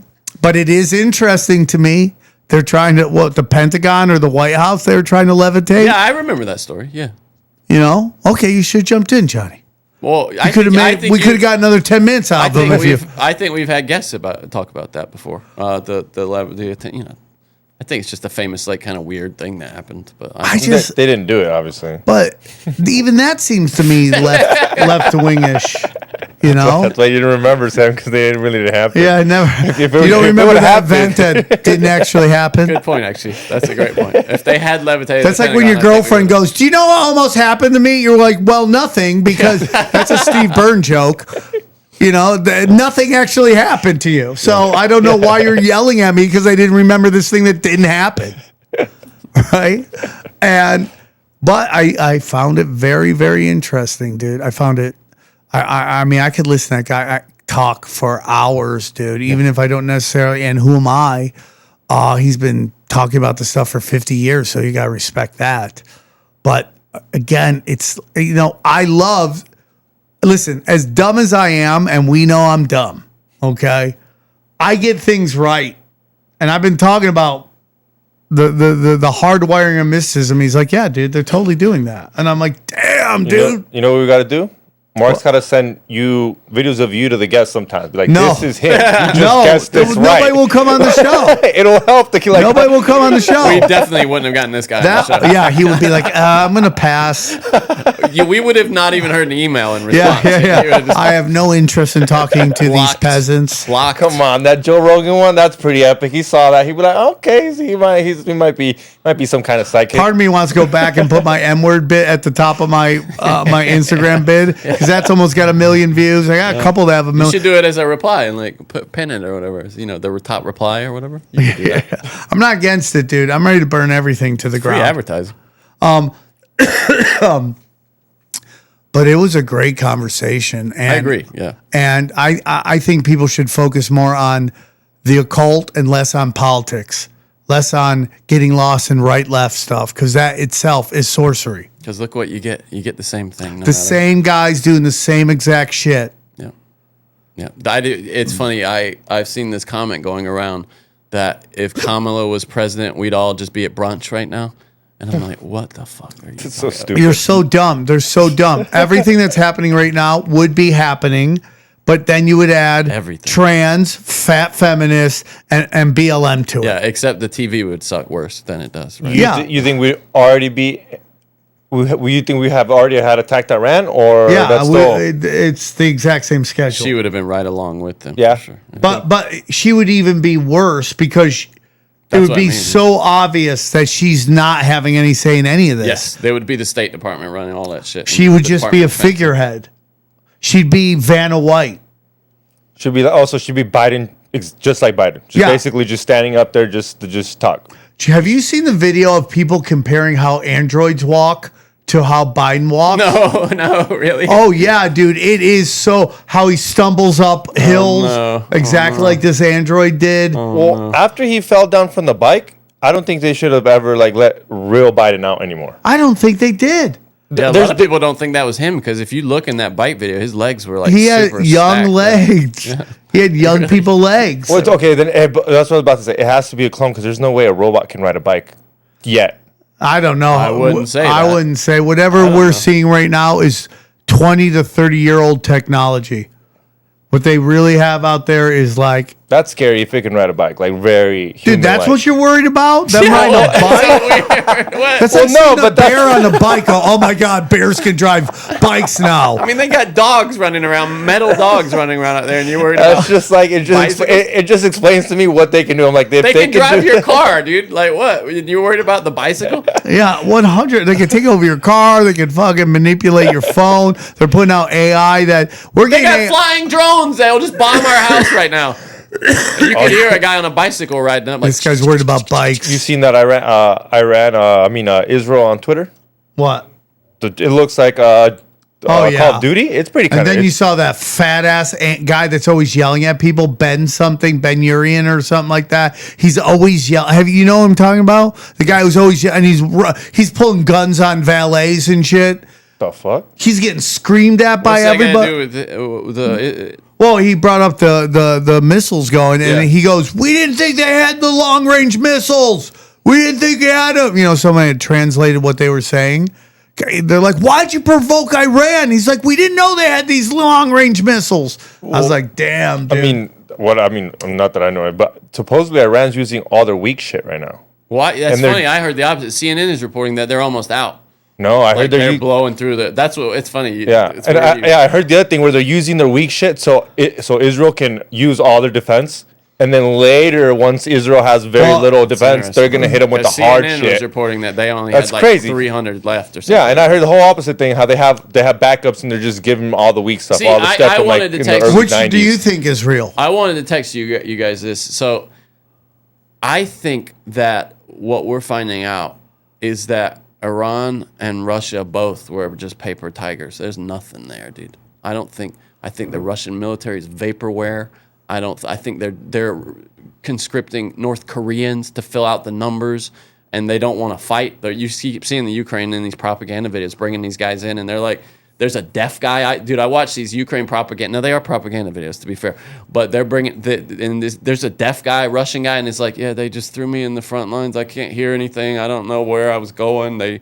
And we just ended up trapped in space. Well, they're showing videos right now of Russian nightclubs, and it's just women dancing. Yeah, dude, I think that the same is true with Iran. They were propping up Iran like they did the Soviet Union as some. I think they're doing that with China. Yeah, possibly. Yeah, I mean, what if it's all fake, dude? What if they're all just these fake, paper tigers that we've been. It's the only one that the United States in a weird way. They all could be, yeah. But I mean, I think it's just American because we have ran out of bombs before, right? I mean, like you remember Obama? We ran out of bombs. We didn't have any more bombs. Yes, I do recall that. Yeah. I mean, so. But then they say we're the only one with this bunker. Okay, so this is the new theory that came out that Iran somehow hacked Israel's computers. Okay. And got all this data. And some of the data they got is all the Jeffrey Epstein stuff. Oh, interesting. And they're trying to destroy it with bombs. That'd be destroy a whole country. There's a lot of Trump stuff in that, and that is the big issue right now. That's what Elon said. I mean, that's what he said just a couple weeks ago. Yeah, and then he walked that back. But you're like, there's always some truth in it, dude. There's always a little bit of truth in it. When he went off like that, it's so funny. You think he was like not? I mean, is there any way you're scared for your life when you say something like that to the president? What? Who? Elon. Oh, like someone told him, like, "Hey, you could." I think he's more powerful than Trump. Really? Yeah. Like if somebody wanted to kill someone, you would say it's easier for. They made the presidency a front man. The thing we like about Trump is he acts like he's calling shots. Yeah. Again, it goes into that continuity of government. Netanyahu paid him no mind, dude. Like at all. He would have been happy to have him along, saying that he was into it, but it's. But when those bombs hit, do you think that's real? Where? In Israel. I think they let a few through, yeah, just to keep people on their toes. You know, like, hey, this is real. You know, Iran's got missiles too. We're fucked. You know, I think let them in on accident. Fucked too. I think Israel's fucked too, dude. I know you and Howie. I think we prop them up. I think we prop them up. I think they're not because they have all our tech. I was talking about this the other night on whatever this is with Austin Picard and Brad Binkley. We were talking, it's a premium content you can find on all of our premium content websites. That is there a possibility, guys, that the powers that be, the bankers of the masters of mankind could be over Israel? And because you see them do this all the time. They kill off brands constantly. When a brand is dead with people, in terms of like people are over it, they don't want. You see them get kind of chucked to the side. Is there a possibility that they just flatten Israel and just reflip it over? And if that's a no, that's a fine. I don't think just because of what it represents. You know, I think so many people are stuck on the apocalyptic biblical thing. I want to get into that with the guests too. Yeah, we couldn't get to that. Russia's is just consumed with the apocalypse, according to the notes. I would have loved to gotten into that. Yeah, but I couldn't steer it to that. Too interested in that. I am like, let's go. Can we go? He's like, that book's from 10 years ago. I go, okay. I guess that doesn't matter anymore. 2015 is a long time ago. That's insane to think that. Yeah, isn't that crazy? 2015 is a long time ago. My kids weren't even alive. Time is it's just flying at a gross rate. Now you guys don't even have kids. Is it flying for you? Of course it is. No, but yeah, they say it gets worse when you have kids. Well, like, just. Do you remember it was fast, right? When you're in your 40s, you're like, it's fast. Did it just speed up more? I was talking to my cousin Jade yesterday, and I was just like, enjoy, like carrying your baby. It can be like, oh, my back is hurting, but there'll be a time when you realize you can't carry them anymore, and you get a little sad. Oh, I thought you meant actually like pregnant. Oh, no, like holding your baby.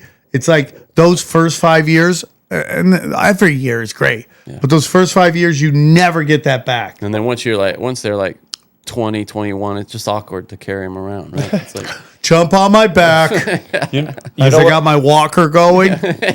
You know what's sad?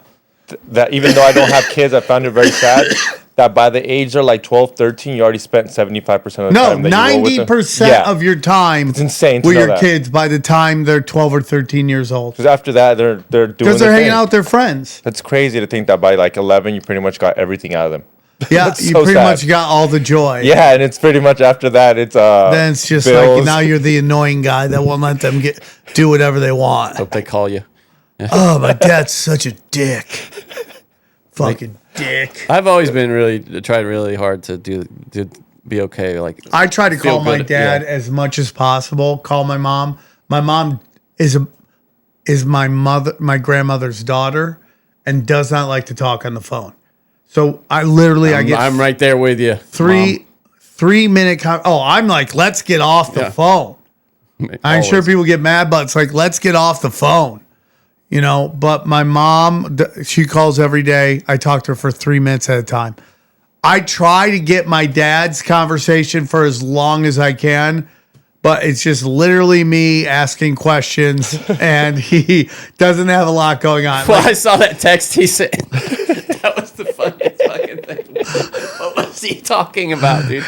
It was I think he was talking about the babies, right? I don't even know, dude. I think it was like you must have visited some family in Arizona, and he wanted to know if they were New York. There were New York people there or something. What was it? Or he knew them, or like to say hi to them, right? It was very. Yeah, it was. It sounded like ransom demands. It's like half of it was in all caps.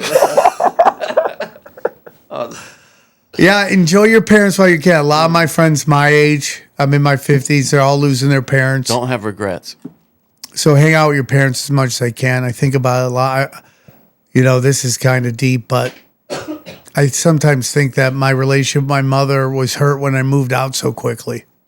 Now my brother won't leave, but I left at 18 because I just wanted to go try to live life. And yeah, it worked out in a lot of ways. Didn't work out in some ways, but I think about it all the time.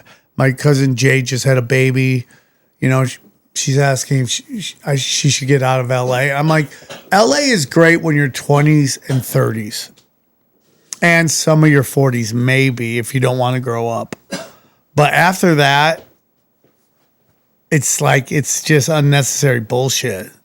It's just unnecessary bullshit. Well, do you find yourself, too, as you drive around, just fostering a hate for humanity? As you, bump into people in Ralph's and just oh, people doing here? You're taking your life in your own hands if you go to any pharmacy, like CVS or dude, is where the wild things roam. You just get sick of it. We go to the Ralphs out here, or Albertsons, but it's mostly Ralphs and Vons. CVS. And you go in there, you're like, oh my God. First of all, it makes you feel great. You're like, I'm doing great. I will say, yeah, you do. This area though is so much chiller than south. In the south, yeah. It's like I went out in the new, because if people don't know, I moved to near where Sam is here, and it's so quiet at night. There's no mumbling. There's scarcely a night where I live before on the west side where you don't hear a mumbling homeless person just stumbling with their cans down the. In the middle of the night, you'll hear just screaming. And just think who lives on the west side where you were, west, south side. Yeah, Palms. Yeah, Culver City. Yeah, it's like those are very intense people. The amount of money it takes to live in that area takes a certain kind of psychopath. The Valley of LA tends to be more for families. Which it's interesting though, because like Encino, if you look, there's a lot of like famous people that live there. Yeah, and I think they just want to chill. Like they get sick of it too. Yeah, the Valley is a hidden secret. When you live in Hollywood, everybody makes fun of the Valley, and then you move the Valley, you're like, oh, that was a psyop to get people not to move to the Valley. It's 100 degrees. It's awful. It's like only losers live in it. You get here, you're like, this is great.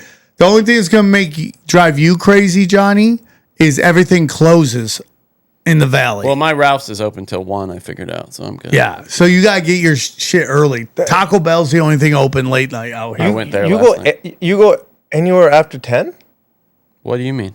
Like you just Johnny's a late night roller. Bonds is open till 1. Like I've never been at unless I need liquor. I was there at 12:45 a.m. last night getting shopping. Yeah, Johnny's late night.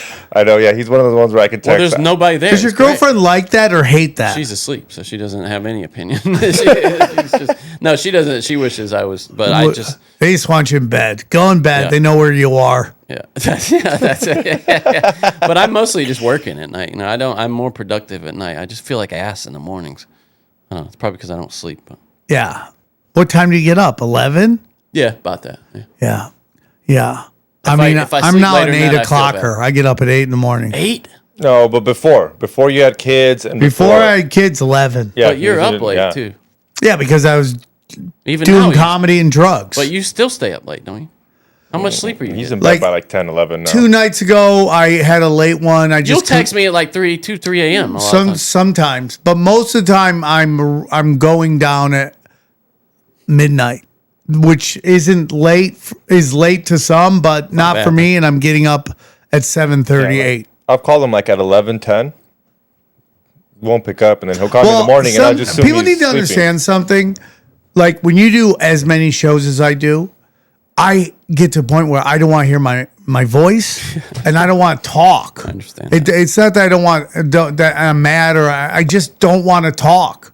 I'm over talking. I've been talking too long, too much, too often, and I just want to shut up. I totally get that, dude. When I have to edit, after we do a broken sim and then I edit a broken sim I'm just like, oh, fuck myself. You know, I don't want to hear any more of that. Yeah, I don't want to hear anything. So unless it's like emergencies or like my mom, I'm not answering the phone. Have you ever edited any of like your stuff? Do you know how to edit a little bit? I know very little editing. I was telling John, like you start to like. You hate your voice, and then you get used to your voice because you edit it. But I could see you just. Are you doing a lot of editing on the #1 podcast on planet Earth? What's the name of it? Extreme Marks the Spot. You should just call it the greatest podcast on planet Earth. I think I should have just gone with that.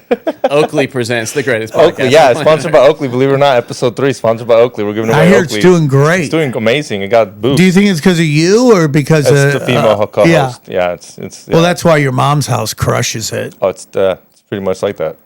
Because she's just so good. Oh, dude, have you watched any of the Tom Segura's the rest of them?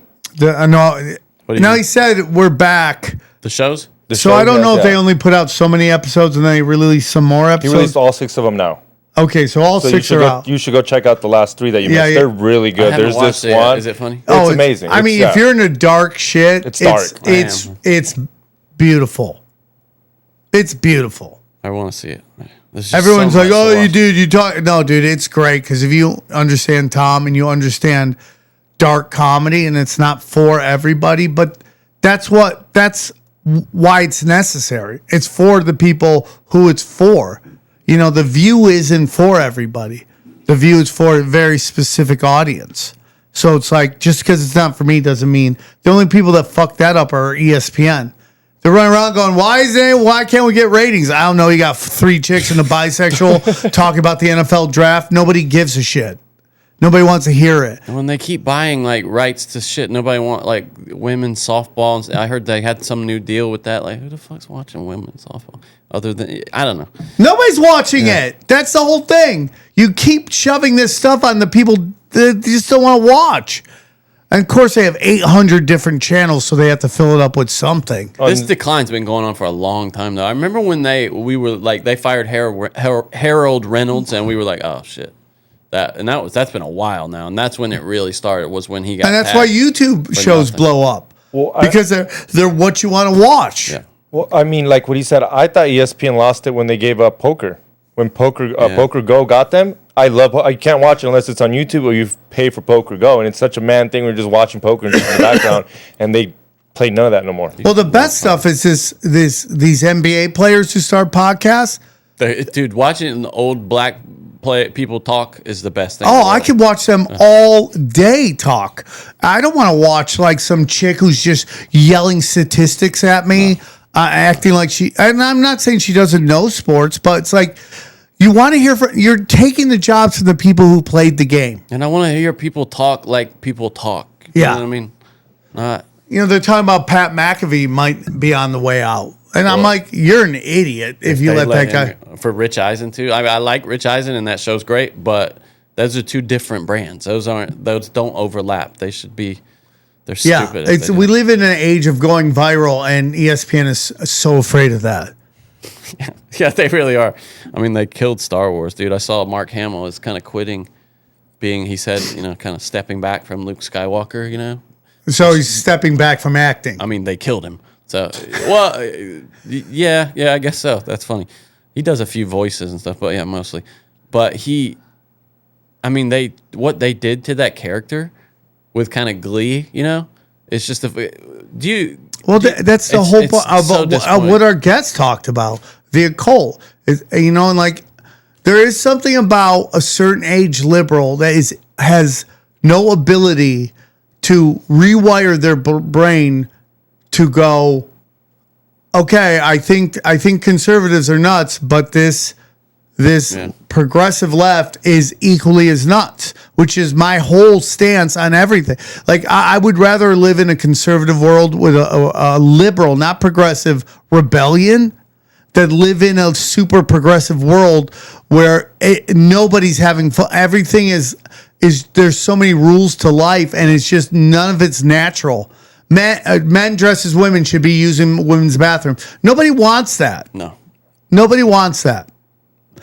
I mean, like, you see Simone Biles got her dick kicked in when she's a gymnast. Like, what are we even? And on top of that, everyone wants to call her the GOAT. You're not the GOAT when you take off from the Olympics for mental health. Sorry. Yeah. You're just not. Yeah, that's the Jordan would never go. Jordan quit basketball because he got busted gambling.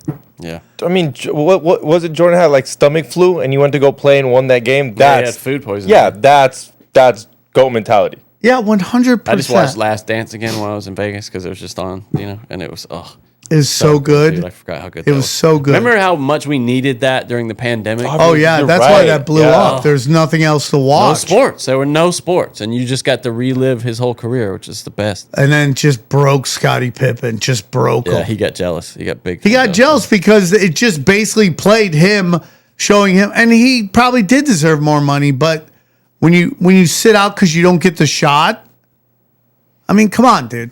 Anyways, go to samtripoli.com.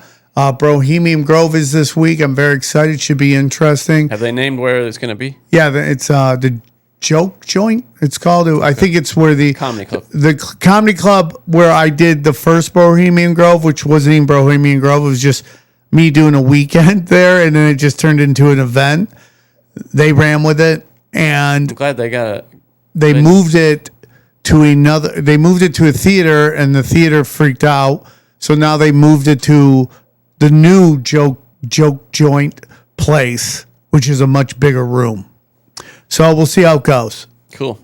We'll see how it goes. I wish I could go. I was going to go, but we were moving. The movers are coming Friday. Yeah, I get it, dude. And I also would love to do, because we're almost at 900 episodes. We're like two episodes away, which means we're in the countdown to the big 1,000 episode. That will be a big event.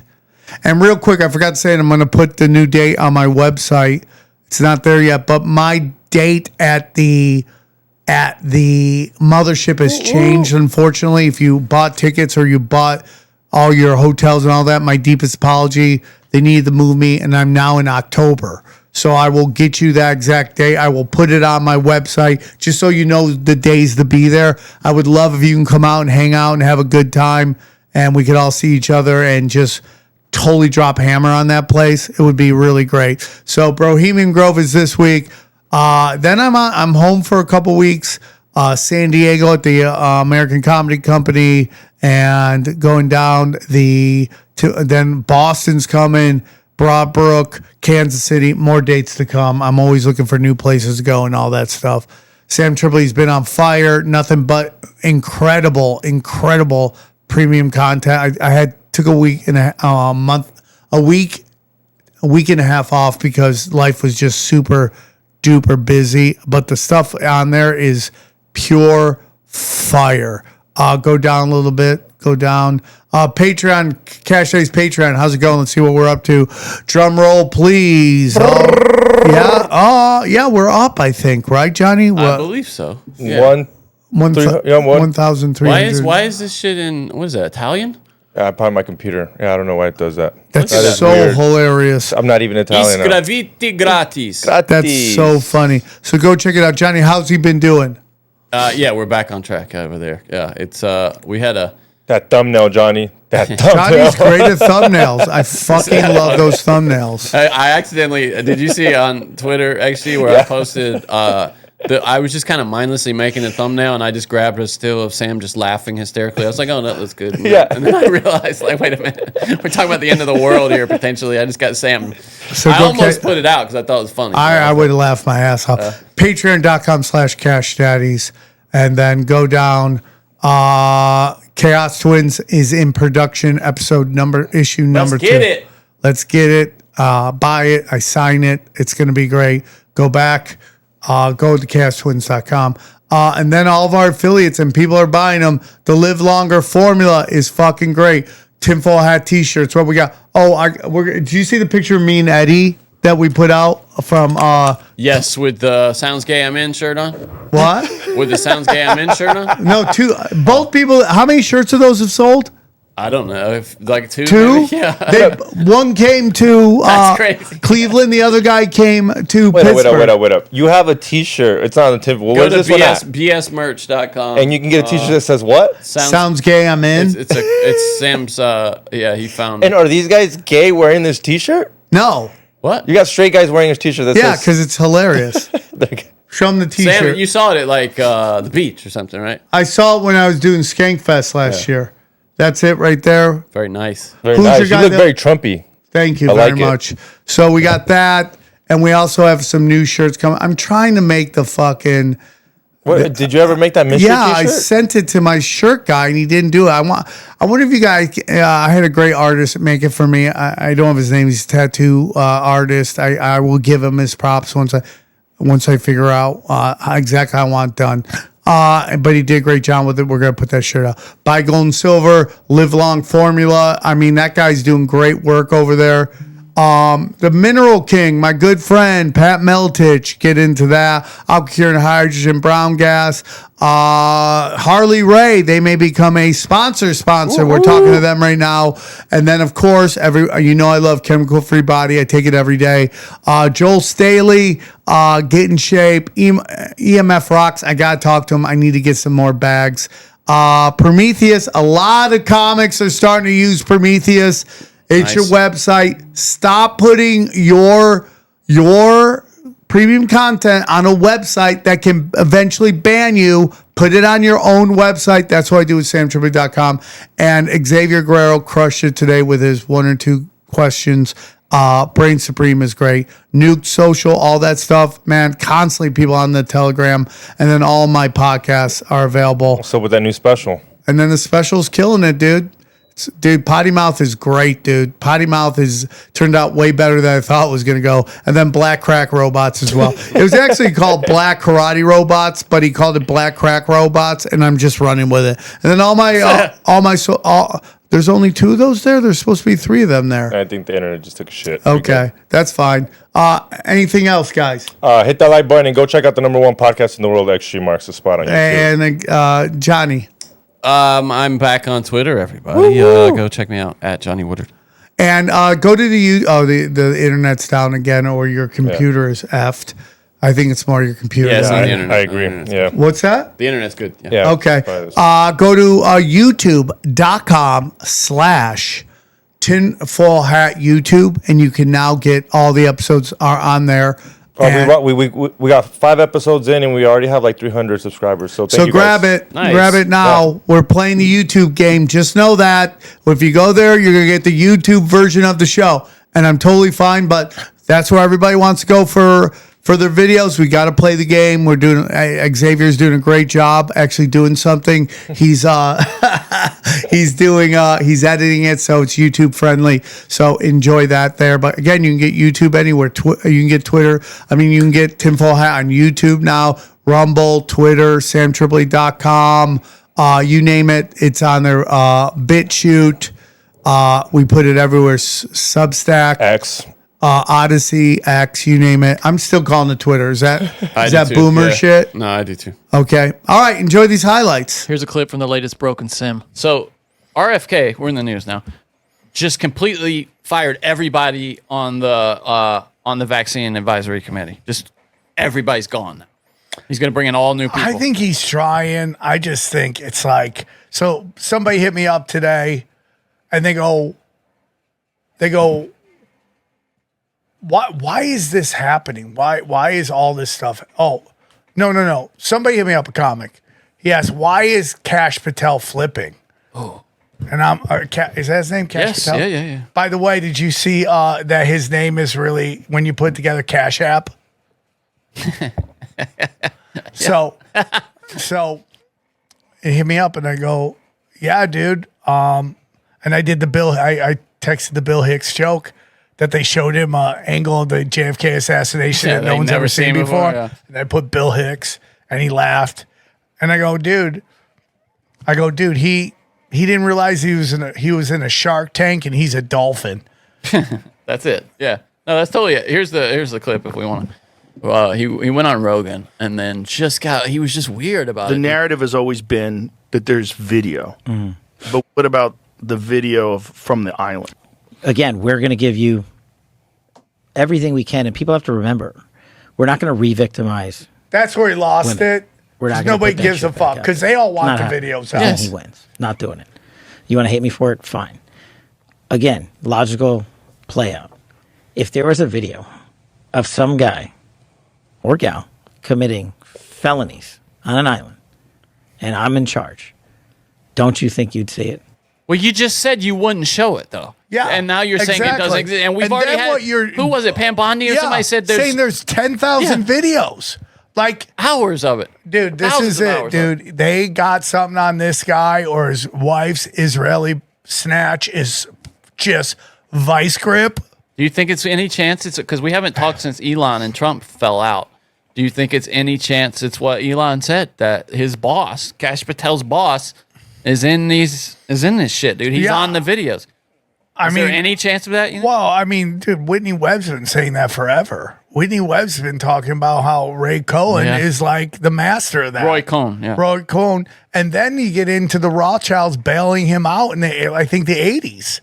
Yes, 80s or the 90s. Yeah, boy, so that's it's like, wild, dude. But the problem is like, and again, we talked about before on Tinfoil Hat, like his response was not a Trump response, which makes me think there's something there. Yeah, whenever Trump has been attacked in the past, he always matches it or exceeds it with his response. And when the Elon thing, he just kind of mellowed. And the response is, if they had something, it would have came out. The other side would put it out, unless they're on tape too. Like, how deep does it go? I think it goes to every single spot of power. I mean, Karen Bass is controlled up. Well, the most interesting outcome of this is if it's blackmail material that Mossad doesn't want to burn. Do you know what I mean? Like, blackmail is only useful when it's hidden. The FBI, the CIA don't want those tapes out. Yeah, because Mossad is like, hey, they got Mossad because they can use it for leverage. Exactly. And once it's out there, it's over. You know, there's no leverage anymore. You lose all of it. So, it's just so. Listen to him. He gets so weird, if you man. have it. Right. And this is a guy who was on the record like, I'm putting it all out day one. It's going out. I don't care. But you can't say that you have it. No, we're giving you everything we have. And is there video from the island? Not of what you want. So this narrative might not be accurate. We know that's video not of true. These guys doing this. Exactly. Have you guys reviewed everything that you have? Almost. Like yes, we have, and now we're figuring out how to put it out. But why is there footage? What's this? O'Keefe put this music on. If there was footage of anyone doing anything else, we would have opened a case. There are tens and thousands of videos. Yeah, and it's all with little kids. If there was a video of some guy or gal, yeah, I mean they just annihilated him. Yeah, he's not going to last. They're going to throw him out. That is a burnt. That's a burnt brand. And he's going to be gone. And Dan Bongino is going to be the same thing. Someone said he looks like fucking RoboCop. Yeah. Let's see what we got here. Okay, so RFK cleaned the slate. He fired all 17 members of the U.S. Centers for Disease Controls and Prevention's panel. That's the CDC's panel of vaccine experts, and is in the process of replacing them. So maybe a positive sign that RFK's gotten it back on the tracks. I don't know. We'll see.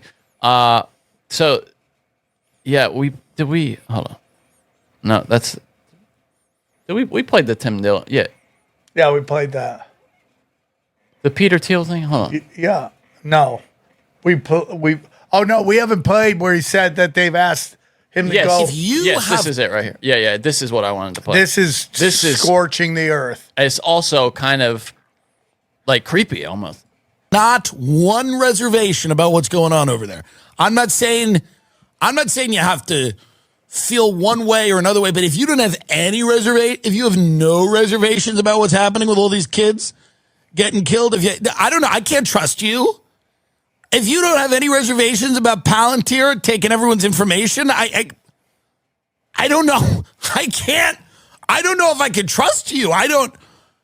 I think they're buying people left and right. This is my guess.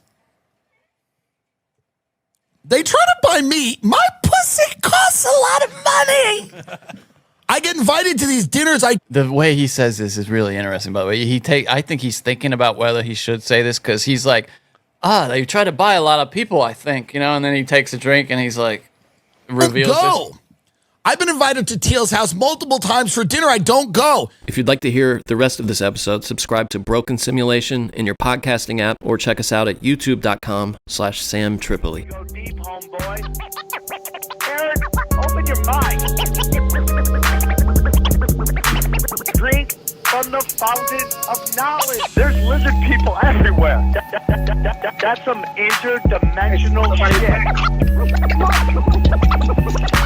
Wake up, Aaron. This is only the beginning. Dude, you just blew my mind. Tinfoil hack.